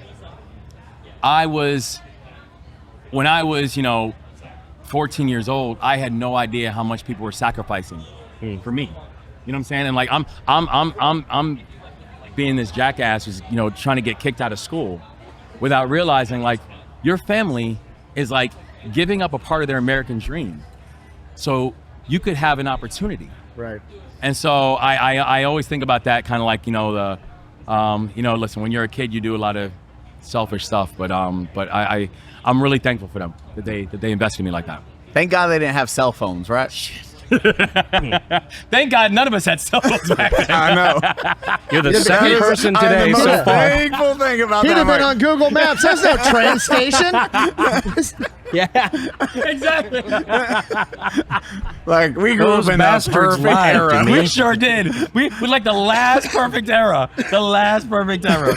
That's right, man. That's right. Man. What made That's you go right. the officer route when you did decide to join? Well, you know what's interesting was that I first joined at 17. So I was still too young to sign the paperwork. My mother had to sign the paperwork for me. And the thing that I knew was that I was like, I want to lead soldiers. You know, I was trying to figure out what I want to do in my life. And Sorry, when did you come to that decision? So like you tried to run away at first at military school. Like when did you start to like it and then decide you actually wanted to do this? I would say by the end of my first year in military school, because my mother told me that this had to be a 1-year thing. And so at the end of the year, if I wanted to go back to school, like my mother at that time was now moving back to Maryland. And so she was like, you can go to school in Baltimore. My sister went to school, we went back to school in Baltimore. And I was kind of like, you know, if it's okay, I'd actually like to stay. Because I felt like for the first time, you know, that I could ever remember, I actually felt at home somewhere. That, you know, I could play sports because I wasn't on probation anymore. And, you know, they, you know, one of the great things I love about the military was that they put you in charge of something really early. And, you know, and you guys know, it's like the first thing, they're going to put you in charge of something small. They're going to say, like, all right, is the hallway clean? You're in charge of the hallway. And if the hallway has stuff in it, you know, I'm like, hey, pick it up because I'm in charge. I'm not going to get in trouble because you can't find a trash can. And then they notice that. And they're like, all right, well, now we're going to promote him. And so by the end of my first year, I was getting ready to be a squad leader. Oh, shit. So I have 5 people in charge of me. And that was a big deal to me. And I was like, oh, I got 5 people that I'm now responsible for. And I think that at the end of that first year, when my mother was like, all right, you know, you did what you had to do. Your grades are, you know, weren't great, but better. She's like, what do you want to do? And I said, I like to sit tight. And so I went to high school there. I finished high school there. And when I was getting ready to finish high school, I started thinking to myself, like, what am I good at? And what do I want to do? And there was one thing that was pretty consistent, was like, I feel like I'm pretty good at leading cadets. I'm pretty good at the leadership thing. And so that's when I was like, I think I want to join the Army because I want to make that part of my future. And that was probably one of the first times when people said, what do you want to do with your life? that I could give them an answer. And my answer was, you know, I'd like to have a career in the United States Army because most of the people in my life who I actually admired, they had, and particularly, frankly, a lot of the men, they had one thing in common. They all wore the uniform of this country. And so I was like, then that's what I'm gonna do. So I made the decision at 17 years old. That's amazing. And you went to John Hopkins? So actually I went to a 2-year college first. So that's just funny because save money. I'm probably save money. And I tell people all the time, like, listen, you do not have to do the 4-year college thing. And even if you do, you don't have to do it first. You don't. So I would say I'm probably the most improbable governor in America, where I think I'm the only governor in this country that actually graduated from a 2-year college. And the Army helped to pay for all that stuff. And so I went to a 2-year college. I got commissioned as an officer. And then I transferred to Johns Hopkins University to finish up my education. So it was a great experience. Great experience. No doubt. And then you were infantry when you went 82nd, and then you were at a line company. That's right. Yeah. So after I got my commission, when I was at Johns Hopkins, I was with the reserves while I was finishing up my undergrad degree. And when I got my undergrad degree, I ended up getting a Rhodes Scholarship right out in my senior year of college. And so then at that point, I went off to Oxford. But what was really interesting was we left for Oxford, I think it was like September 24th or something like that, 2001. So literally we're talking like days after 9/11. Wow. So it was really, it was a complicated time because a lot of the people who I had trained up with and done jump school with and all this kind of stuff were now like getting ready they were moving. And I'm getting ready to go off to England on a scholarship. No. And I remember even having conversations with the military and conversations with my unit and saying like, should I go through with this, X, Y, and Z? And then and their answer was pretty simple. They're like, listen, we know where to find you. They're like, go honor your scholarship, go finish your work up. And they said, but trust me, we know where to find you, and you know where to find us. And so when I finished up at Oxford, finished my degree, was working in finance for a little while, and that's when I then decided I was going to go and rejoin our folks. That's when I went back to the 82nd Airborne. So 82nd, you would have been, were you based in Fort Bragg then? We're based in Fort Bragg, but we deployed out of Benning, interestingly. Oh, no shit. Okay. Yeah. I spent like 25 years in Fort Bragg, so it's an amazing place. Well, really? Amazing. Well, I was going to ask, which is worse, Baltimore, Fayetteville, or Afghanistan? I don't know which I'd feel safer. Baltimore, definitely. Baltimore, you feel the safest, better food, all that kind of stuff. Baltimore, we're having our renaissance right now in Baltimore. But Fayetteville is fascinating because, and I tell you, one of the things I love about the military is I got a chance to see the country in a way I would have never gotten a chance to see it otherwise. Yeah. You know, like I would have never had a reason to be in Columbus, Georgia. I would have never had a reason to be in Fayetteville. I'd never had a reason to be in Fort Lewis. I never had a reason to be in, Leonard Wood. You're at Lewis? Yeah, I did my advanced camp in Lewis. Oh, no shit. How long were you there for? I was there for, how long's advanced camp? 8 weeks, 10 weeks, something like that. I actually have a great Lewis story where the Swiss, if you went to the bars? Yes. Oh yeah. Yeah, the Swiss, the schooners, I don't remember the schooners. Chopsticks? No. What bars did you go to? Dude, there's I guess I should have hung out with you. we had a rotation of bars. Like all my friends went to the same ones. Even afterwards, like meeting new people, like, yo, you Swiss or Chopsticks? I'm like, Swiss. Oh, fuck yeah. Is it still there? Yeah. No, all of them are closed. All of them are closed? All of them are closed. Yeah. They're Joe bars. I remember one night we were doing a night exercise. And so, you're taking turns on who's sleeping and all that kind of stuff. And I went up and they told us not to lean against, and I don't know if you had the same experience, not to lean against these trees because the ants. Red ants? Yeah, the red ants. So I was tired. So I'm leaning up against a tree. And when I woke up, my hand was like this big. I mean, it's the size of like my forearm. Bro, these ant piles, and they are this tall. It's from the crazy. ground. They will get that big. It's just an ant mound that tall. Like they are the size of a tree. Yeah. Or they'll be blended into a tree and you'll lean on it and then they. That's right. So my hand was ridiculous.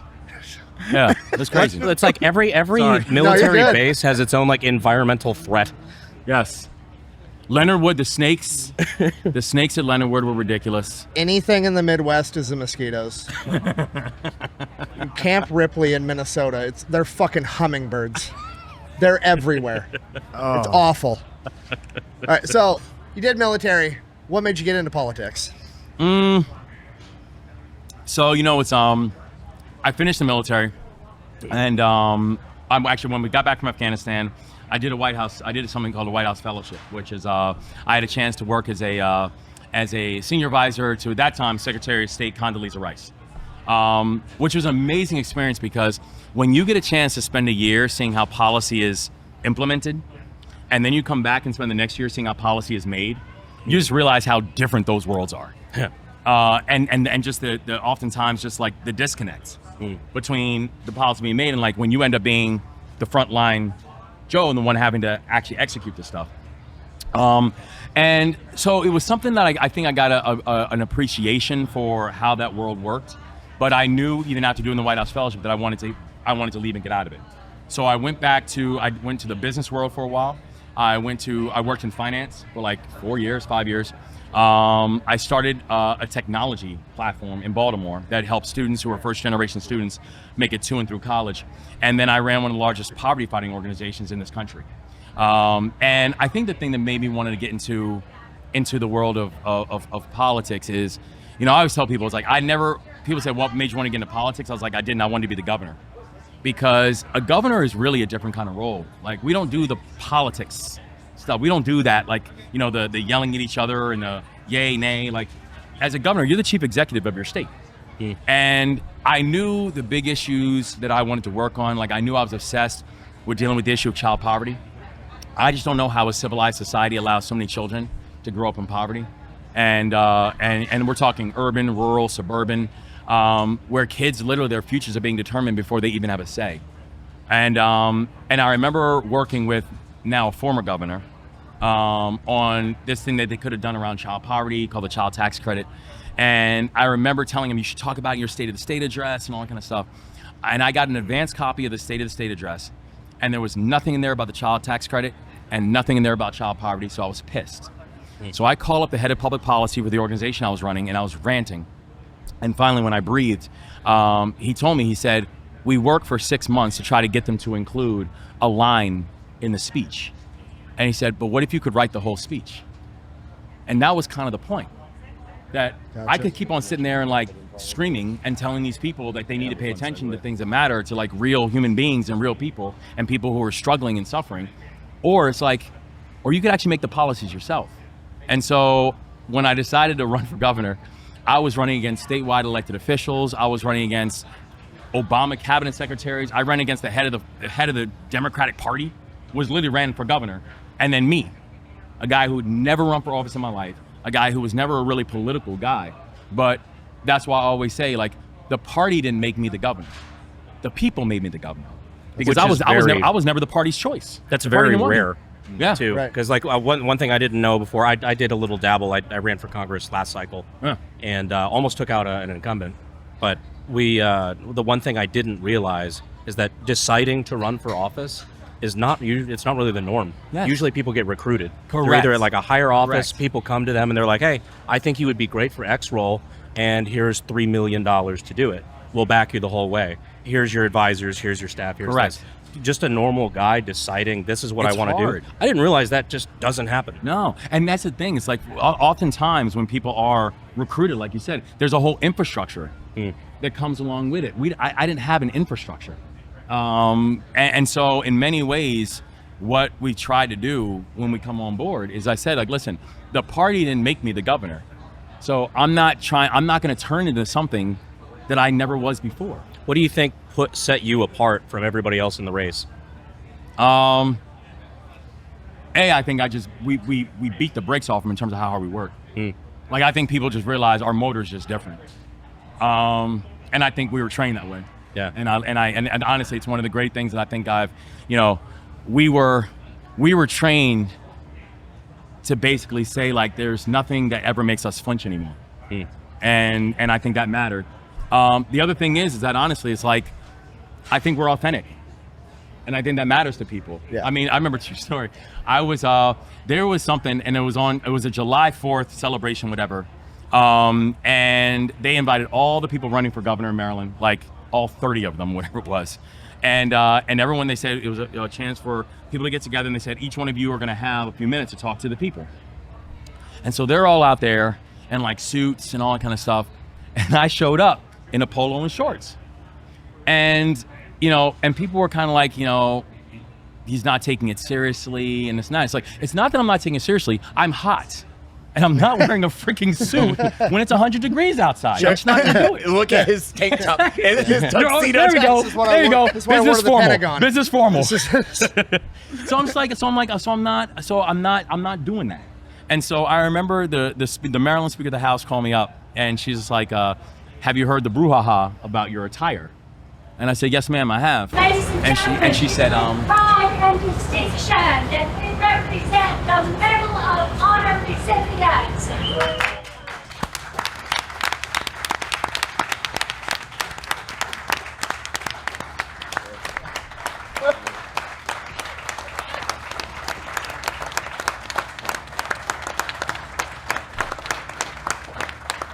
Wow. Yeah, dude. Carry on. That's good shit. I like it. So she calls me up. That's awesome, by the way. So she calls me up and she's like, have you heard this whole brouhaha about your attire? And I say, yes, ma'am, I have. And she said, I just have one piece of advice. She said, don't spend a second trying to be like them. She said, make them try to be like you. And if you do that, you actually might have a shot at winning this thing. And you know, long story short, that's kind of how we rolled. And I ended up winning with more individual votes than anyone who'd ever run for governor in the history of the state of Maryland. No kidding. So I guess the answer is, I've always said I have no problem spending all day introducing myself to people who don't know me. I will never spend a second reintroducing myself to people who do know me. So I'm not trying to be something that I'm not. That's cool. That is amazing. All Holy right, shit. so you're an officer. You've led men in the military. Yeah. Now you're a governor. You essentially, lead the American people. Which is harder? Because I feel like it's governor. Because at least with the military, everybody was there that volunteered. Governor is just kind of like, well, this was your spawn point. Now I'm in charge. Yeah. So I mean, which one's harder to lead? What's the difference there between trying to lead civilians versus military members? It's a really interesting question. It's a good question. So I would say I love leading soldiers, and I miss it. I really do. I don't miss everything about the military. Trust me. Military is the best shitty time you'll ever have. It's the best time. I don't miss everything about it, but there's a whole lot that I do. In fact, earlier today, I started my day actually with the members of the Maryland National Guard. I spent time with our guard. I spent time at our emergency operations center, just in preparation for everything going on. And I was watching them go through our training and spending time with our soldiers. And I just every time you get around soldiers, you just realize, like, man, that was a pretty amazing time of life. And it's an honor being their commander in chief now. So I'd say there's a lot that I miss about the military. One thing I think I would say why politics is a little bit harder is it is really frustrating how politics is infused so much in this work. Everything. I mean, it's like, listen, when I led soldiers, I never once asked any of them, what's your political party? Right. It didn't matter. Yeah. You know what I'm saying? Like, we had a mission. We had a job. My job was to lead each and every one of them, and I don't care about your background. I don't care where you're from. I don't care how you voted. I don't.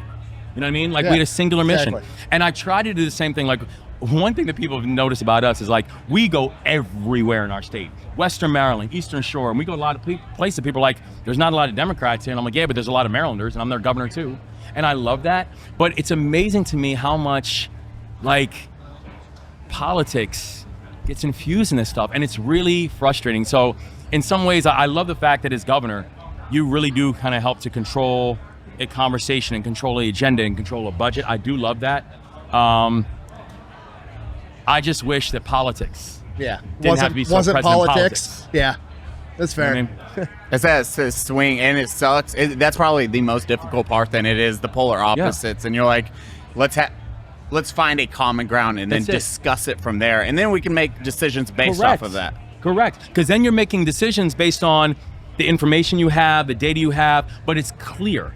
And honestly, so for example, one of the first things that I did when I became the governor was we made Maryland the first state in this country that now has a service year option for all of our high school graduates.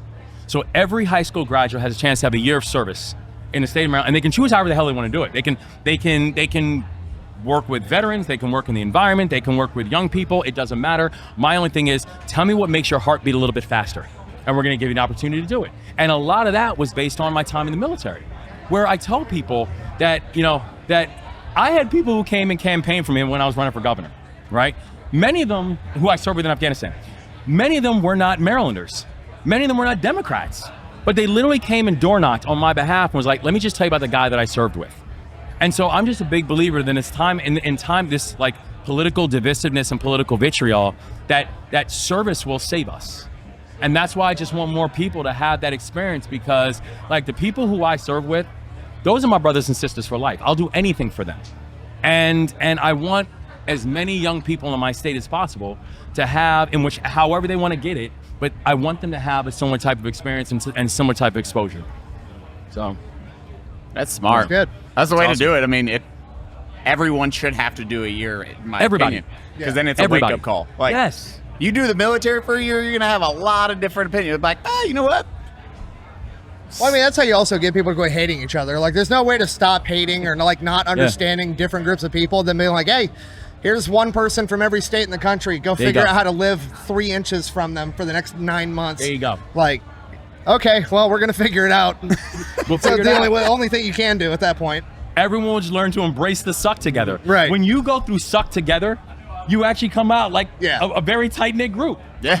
Everybody really has do. at least one common thing. You know what I mean? Like, Right. Yeah. Hey, we've at least gone through this together. We have that in common. And so, and force people to get out of these corners, man. I mean, like it's just amazing to me how many people they're very, very comfortable living in their corner and only getting a certain piece of information or only exposing themselves to a certain piece of thing. But like, again, one of the things I loved about the military is I got a chance to meet people I would have never had a chance to meet.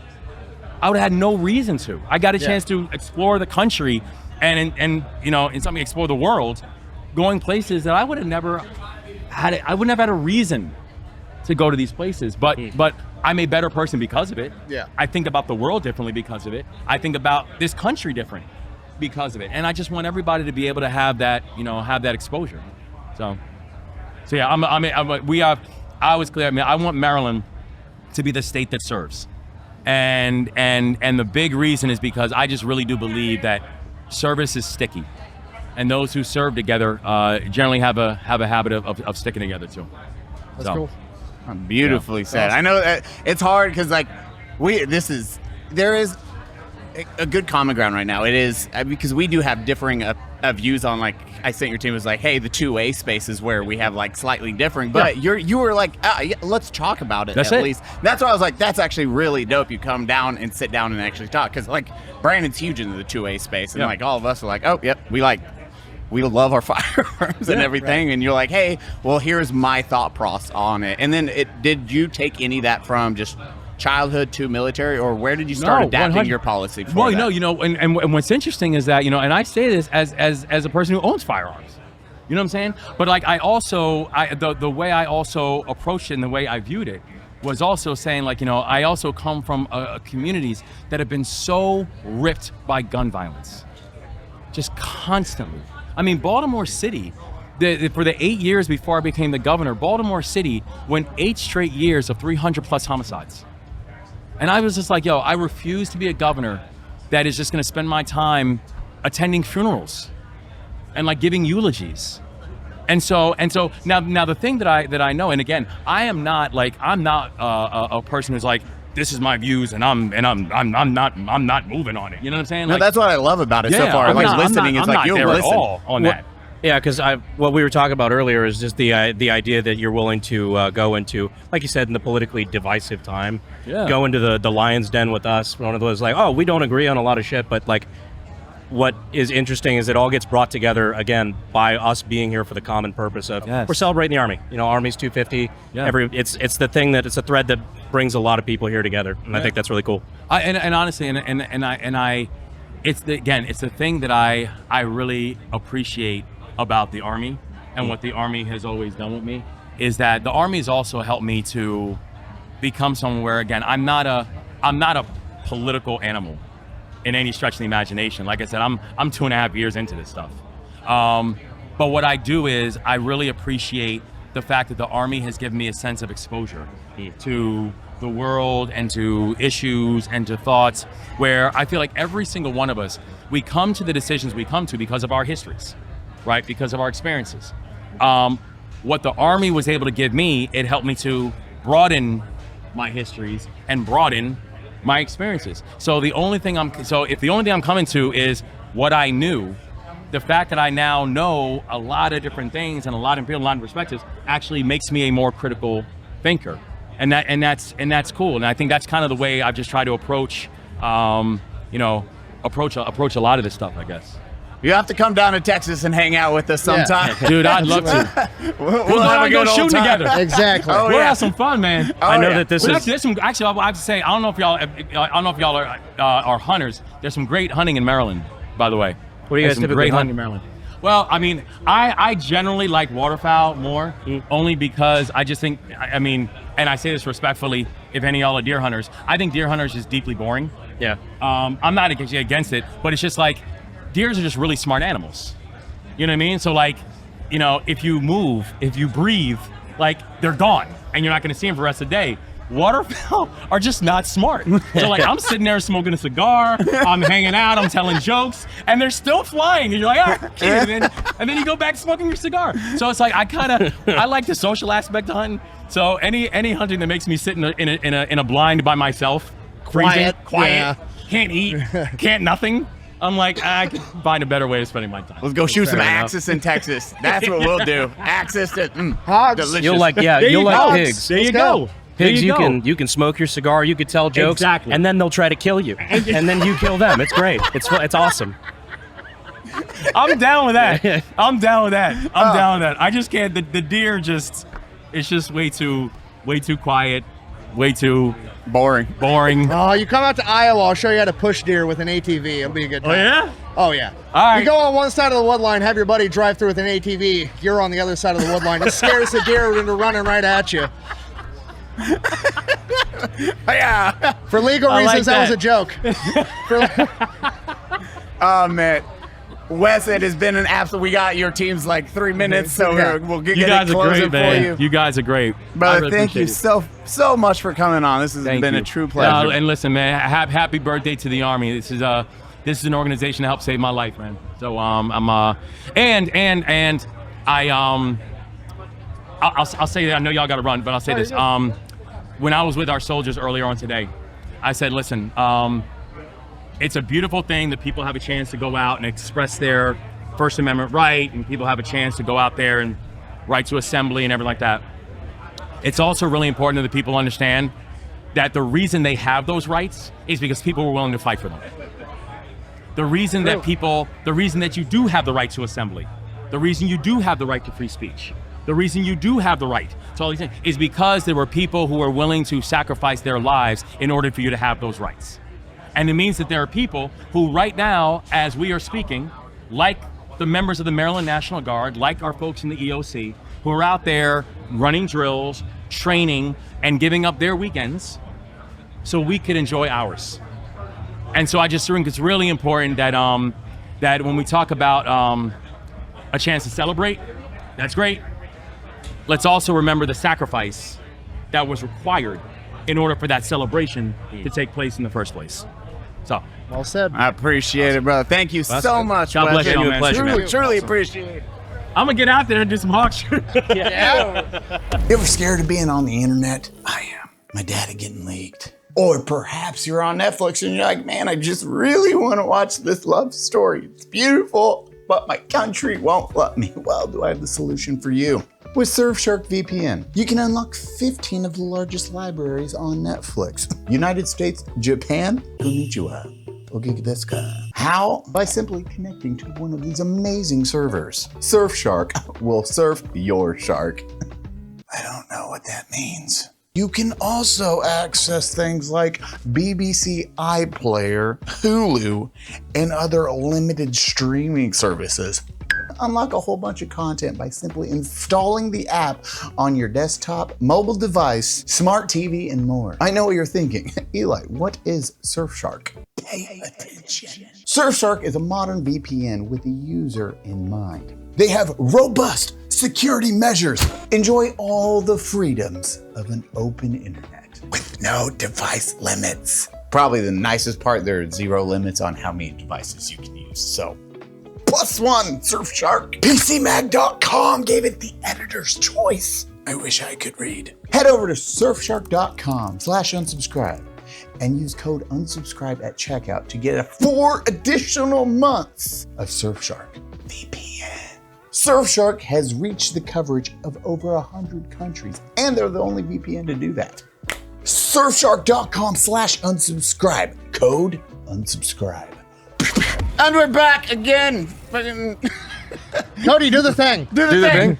Hi, everyone. Welcome to the Unsubscribed Podcast. I'm joined today by Eli Doubletap, Fat Electrician, Chef Rush, my favorite chef in the world, Brandon Herrera, myself, Donald Operator. Thank you so much for being here. Right. And your biceps are here, too. I feel pretty small in between you guys. Have you named 3 guests? Breathe. Yeah, you have 3 I can't even breathe in here. Right. Oh. 3 chairs, 1 for each arm. Dude, I feel like I have to compensate. I need to, Fen, make me bigger in the edit. You're just fat. He just makes me wide. Fen, grab that warp thing that all the Instagram models put on their ass. Put it on my biceps. Dude, tell Unsub's audience about yourself. About me? Yeah. I'm the shit. No, I'm joking. He just walks away. Really. Kind of, sort of, but no, I'm Chef Rush. Everybody knows me as a White House chef. I'm a decorated combat veteran. I'm actually being here at the 250 is one of the biggest honors I could ever have. I do a lot of TV shows, Gordon Ramsay, my shows. I have 24-inch biceps. No. As do we all, Chef. As do we all. And I do 2,222 push-ups a day, except for Saturday and Sunday now, for suicide awareness and mental health. And I still do them. So I do expect for you guys to do 1 push-up with me sometime today. Absolutely. Wait, a day? How long does that take you? It takes me an hour and a half, 125 at 17.75. Damn. A day? How many can you go now without break? 125. So you max that PT score real quick. Yeah, I used to. That is okay. I'm curious. How's your cardio? My cardio is amazing. Yeah, you run too? I'm an endurance trainer. Okay. I'm an endurance trainer. So even though I'm a big guy, I gain and lose weight really quick. So I'm at 280 right now. I was just at like 270 and I was at 260. I did a TV show. I was a zombie where I was at 310. And Jesus. so I just go back and forth. But my body can handle it because that's why I train. I was bigger than you, then I was still bigger than you, then I was still bigger than you, and then I was way fucking bigger than you. I lost one of you, and now I was still bigger than you. I got all the way down to 260. What? I barely made weight for heavyweight in the UFC. That is wild. This is the hot seat over here. I'm telling you, bro. So how did you first go viral? Because I think I was there for it. Somebody just snapped a picture of you working, and it went ape shit on the internet. It was. That was and when you can bring that mic a little bit closer. Bring it up in them lips. So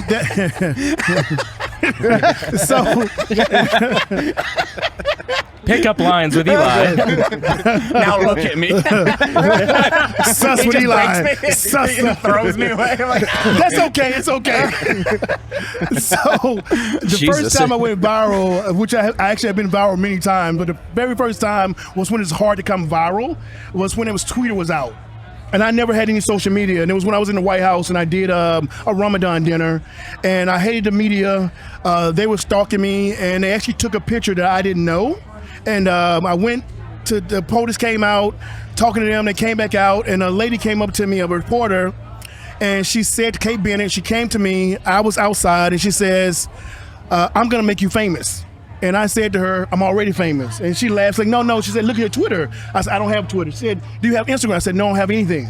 And then the guys showed me. It sounds like she's hitting on you, dude. I'm going to make you famous. I tell girls that all the time. No. I do. I say that to a lot. No, that's another. But long story short, do you want to be popular with autistic men in their 30s? That happened, and then went inside the White House, and it went ape shit. And I did the best thing that a man could do. I ran and hid. I literally ran and hid. I was like, I don't like this shit. I hate it. Did you hide behind a dump truck? Okay, I set myself over that one. That was a punchline. But eventually what I said was, if I want to make a difference, I need to be a difference, right? Become a difference. And I let everything die down, which was a terrible thing to do. And then when I did decide it, I did it from scratch. Like I had a whole account that got like 700,000. I deleted it, got rid of it. You deleted it? I deleted it. I didn't want anything to do with social media. Nothing at all. Dang. Nothing whatsoever. Right? I was okay in my own little shell, doing my own little thing. And then I went and did the other logical thing that I could possibly do. I got on the phone and I called my mama. Who had no idea about social media, but she believed in God and faith and everything else. And she's like, maybe this is what you need to do. Like, maybe this is what he's trying to tell you to do. And when I did that, he took care of me, and it just went one viral after one viral after one viral after one viral. And when I really decided to start to do it, I went from 150,000 in the first week to 5 million. On all my platforms. A million on YouTube, a million on Facebook, a million on Instagram in the first week. And then it went to 6 million, 7 million, and then I was like, oh shit, I'm doing all this by myself. So I'm doing all this editing, all the other things, and then it went up to like 14 million, and I was like, okay, I gotta stop, I gotta regroup, because I'm a speaker also, I'm doing TV shows, I'm like doing everything. I didn't want to just do social media, and I still don't just do social media, but I do a lot of social media with other guys, which we get about 500, 700, 800 million views for one of my videos, right? Which is impressive because I like to see what other people do off of me, not what I do off of myself. So it kind of gauges what my engagement is with other people's audience, along with my own. Well, what's your favorite collaboration you've done?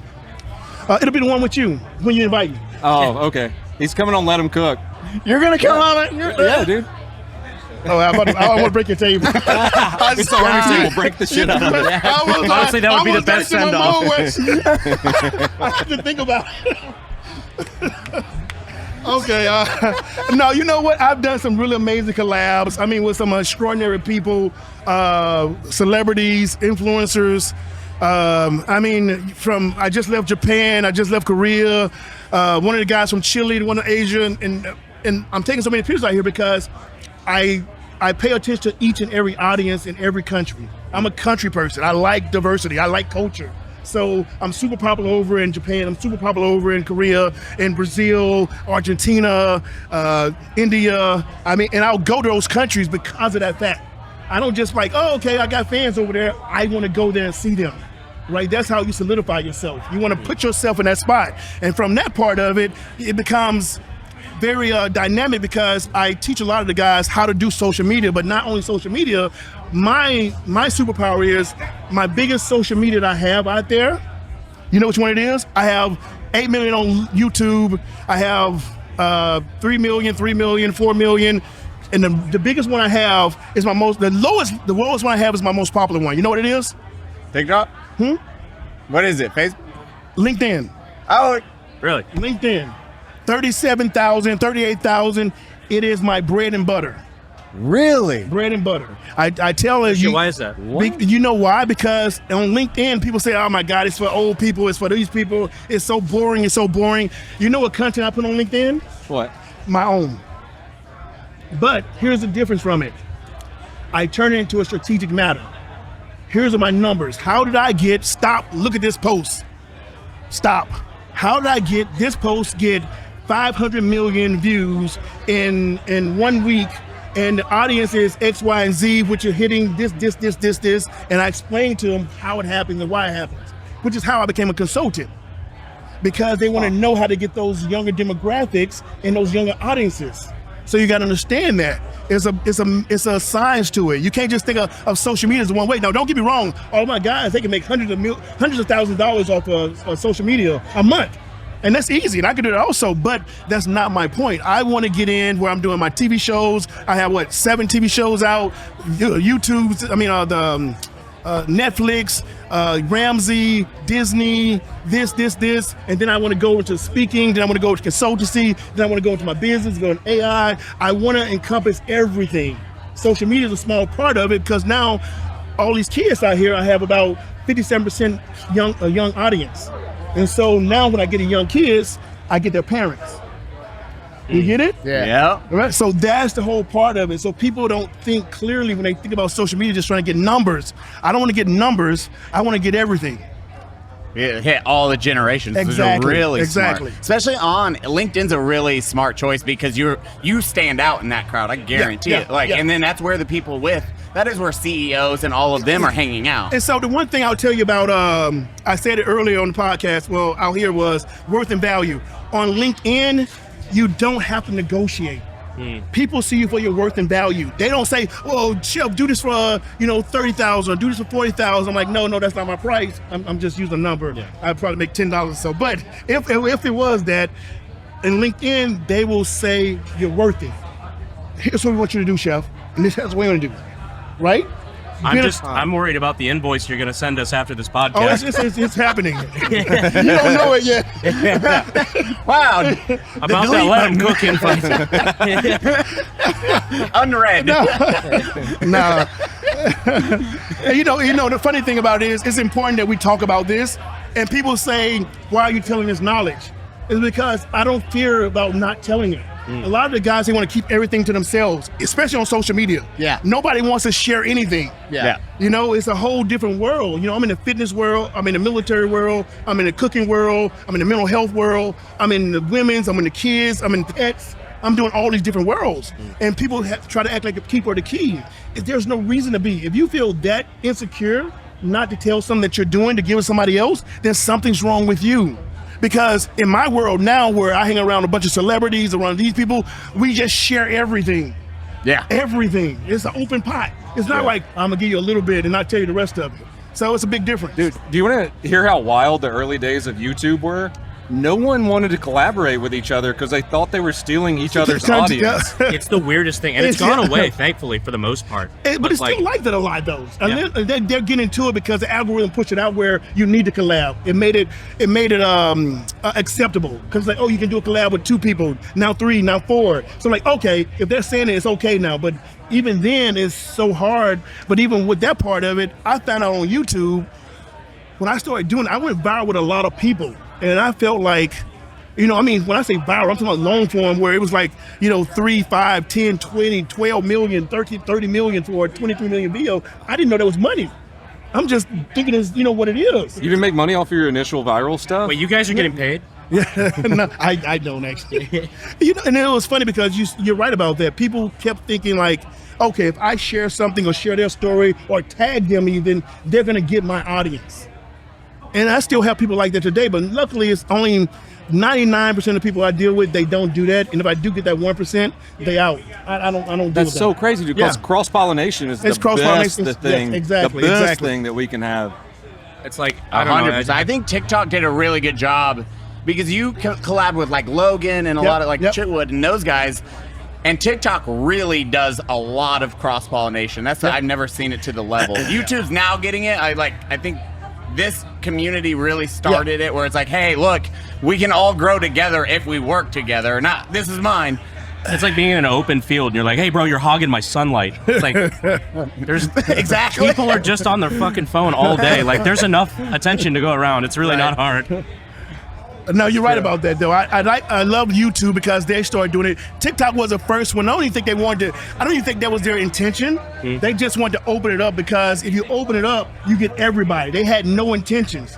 It was from China. They just said, let everybody became TikTok famous. It don't matter if you were one person that had this, but they just stayed on TikTok because they couldn't do it on Instagram, YouTube, Facebook. So they were just TikTok famous. Yeah, you know what I'm saying? We say TikTok numbers don't matter. Yeah, exactly. It's unfortunately, it's a true statement.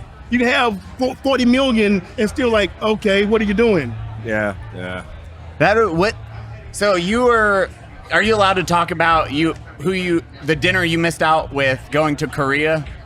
Are you allowed to discuss that? I can talk about that. I was like, wow. Yeah. So, I get to do a lot of things, and that's what I say to people is like, I only show about 8% of what I do on social media, and I do fun videos. I'm crazy. I'll slam shit. I'll do all this crazy stuff. And the reality is, people will call me influencer. I'm like, that's okay. I'm not an influencer. I'm influential. They say, is a creator. I said, no, I'm not a creator. I create. I do shit like that. Not just earning anything or discrediting anything, but if you give me a title as such, you put me in the same category as everybody else, right? There are different types of influencers and different types of people that are doing different things. I do stuff where I want to get everybody's attention. For instance, Denzel Washington. So he called me up to do Othello. So I was a consultant for Othello for him. So I came in with Jake Gyllenhaal, and I was the person that sat there in front of all of them and told them direction, because Othello, an Army movie, rearranged, had PTSD. PTSD, and that was Denzel Washington. And so I needed to put them in that whole perspective of it. Like us, I have PTSD, and I openly admitted it and what it went through and how I felt about it. And it was some very dark roads. So that happened, and then I went to the premiere. I went to, a couple weeks ago, I went to his show, and then this past Sunday, he did the last show. It was a show, and it was an after party. It was better than dinner. It was an after party. The after party was all of everybody from all over the celebrity unit world in New York, LA, that went to the after party. I didn't go. I was invited because I had obligations in Korea. The government wanted me to come over and help them put a product in the U.S. Even though they paid me, even though I could have got out of it, I'm still a loyal person. I mean, if I would have went with Which Denzel, Korean government? Did Kim think you were Dennis Rodman? A little bit. He thought I was a short version of it. I got Nick with that one. You did.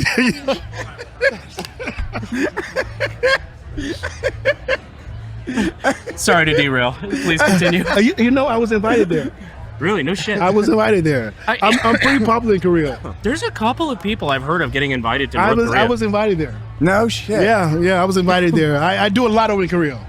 I've done 3 Netflix shows there. I've done no shit. I've done a lot of stuff there, like really popular viral shows, that get viral in the U.S. So Korea is very smart. They do shows that's Korean based, but they target the U.S. For instance, Squid Games. Nick just asked me to do a video with Squid Games, but I had to come and do something else. Oh, hell yeah. And then, what's the other show? Physical 100. Physical 100 was a popular show. Black and White, which I did. Culinary Wars. Zombieverse. I played multiple roles on Zombieverse. I actually played my first role there. And I was one of the people that was, Korea's very different. I mean, they work their asses off. Like, you don't get hurt in Korea. What show did you say? I'm sorry. I can't hear a damn thing. Culinary Wars. Okay, Culinary gotcha. Wars was a culinary show which had all the top chefs in Korea. Oh, okay. They went super that's viral. awesome. Whole part of it. They called it Black and White. I was on that show. I'm doing the second season for it. Then I did a show called Zombieverse, which is a reality show with so what Korea does is they get all the K-pop stars, they're entertainers, and they make them the stars. And they make it a reality show. So I was on a reality show, and I had to get there. I had to get killed off. They killed me off, and then I went back to the U.S. in L.A., and they called me right back and said, Chef, you did an amazing job. We want you to come back as a boss zombie. So they made a role up for me to be a zombie to kill my friends. Jesus, you're the most frightening zombie ever. I was. You're a fast zombie too, right? You're not one of the walkers. You know what crazy was? The Koreans didn't know I came back. The guys who were on the show, because a lot of them didn't speak English. So they hit me, and they put me in this, it's creepy as shit. You got to see it, right? They put in a thing, and then when they unveiled me, they were terrified. So when I came at them, they literally thought that I was gonna kill them. So you weren't like a walker zombie. You were a fast zombie. I was a fast one. I was a Bro, super he's a boss level zombie on the kitchen level. Like, you got to go through all the sous chefs and stuff, and then he's in the kitchen with a fucking meat cleaver and his chef hat. I was like, it's horrifying. The whole part of it. They had me tied up to a 400-pound tire that popped my damn hamstring. It was crazy. It had you tied to a tire? Yeah. Holy moly. Still scary. but- Yeah. Dude, you just got time for your time is up. Oh, What never time mind. is it? I like they were like, you have to go. No, you don't. 2:30. Oh, 2:30. Oh, I gotta go over to. I'm doing a thing at 3. Yeah. We gotta grab okay. a picture at least Yeah, before you most go. definitely, most definitely. That was fun, man. Yeah, Dude, absolutely. where do we find you? Where do the people find you at? You can find me right here, Chef Rush, Real Chef Rush, everywhere. I'm everywhere. And on nowhere. LinkedIn. And on LinkedIn. Most definitely on LinkedIn. You're a massive following there. And then we would love to have you on. Let them cook. We've talked I'm about it serious multiple about that. times. I'll give you information after this. So that'll be fun. absolutely. Dude, it would be a blast. That'd That be would be awesome. amazing. Let him cook. Yeah. Thank you so much for coming out, Thank you brother. guys for Always having a me. pleasure, Thank you. brother. Always, Thank you. Pleasure, brother. Appreciate it. Pleasure. Appreciate you guys. Hey guys, I hope you enjoyed the Army 250. Now we're back. It's loud still. It's been fucking hectic all day. We made it though. Thank you for Chase. Dear God, you have to edit this. I picked up rocks out of the grass. I couldn't hear anything. I'm just reading lips down here. I'm like, Yes. I hope it doesn't come across on the Governor Moore podcast. I was doing this. Cody's like, yay, hey. We hope you all enjoyed it. Cody, you want to do the thing? Bye, everyone. Thank you for coming to the Unsubscribed podcast. I was joined today by Eli Doubletap, Fat Electrician, Brandon Herrera, myself, Donut Operator. We love you. We love you. Goodbye. Goodbye. Mwah. Bye, guys. I gotta take a shit. Quack bang out.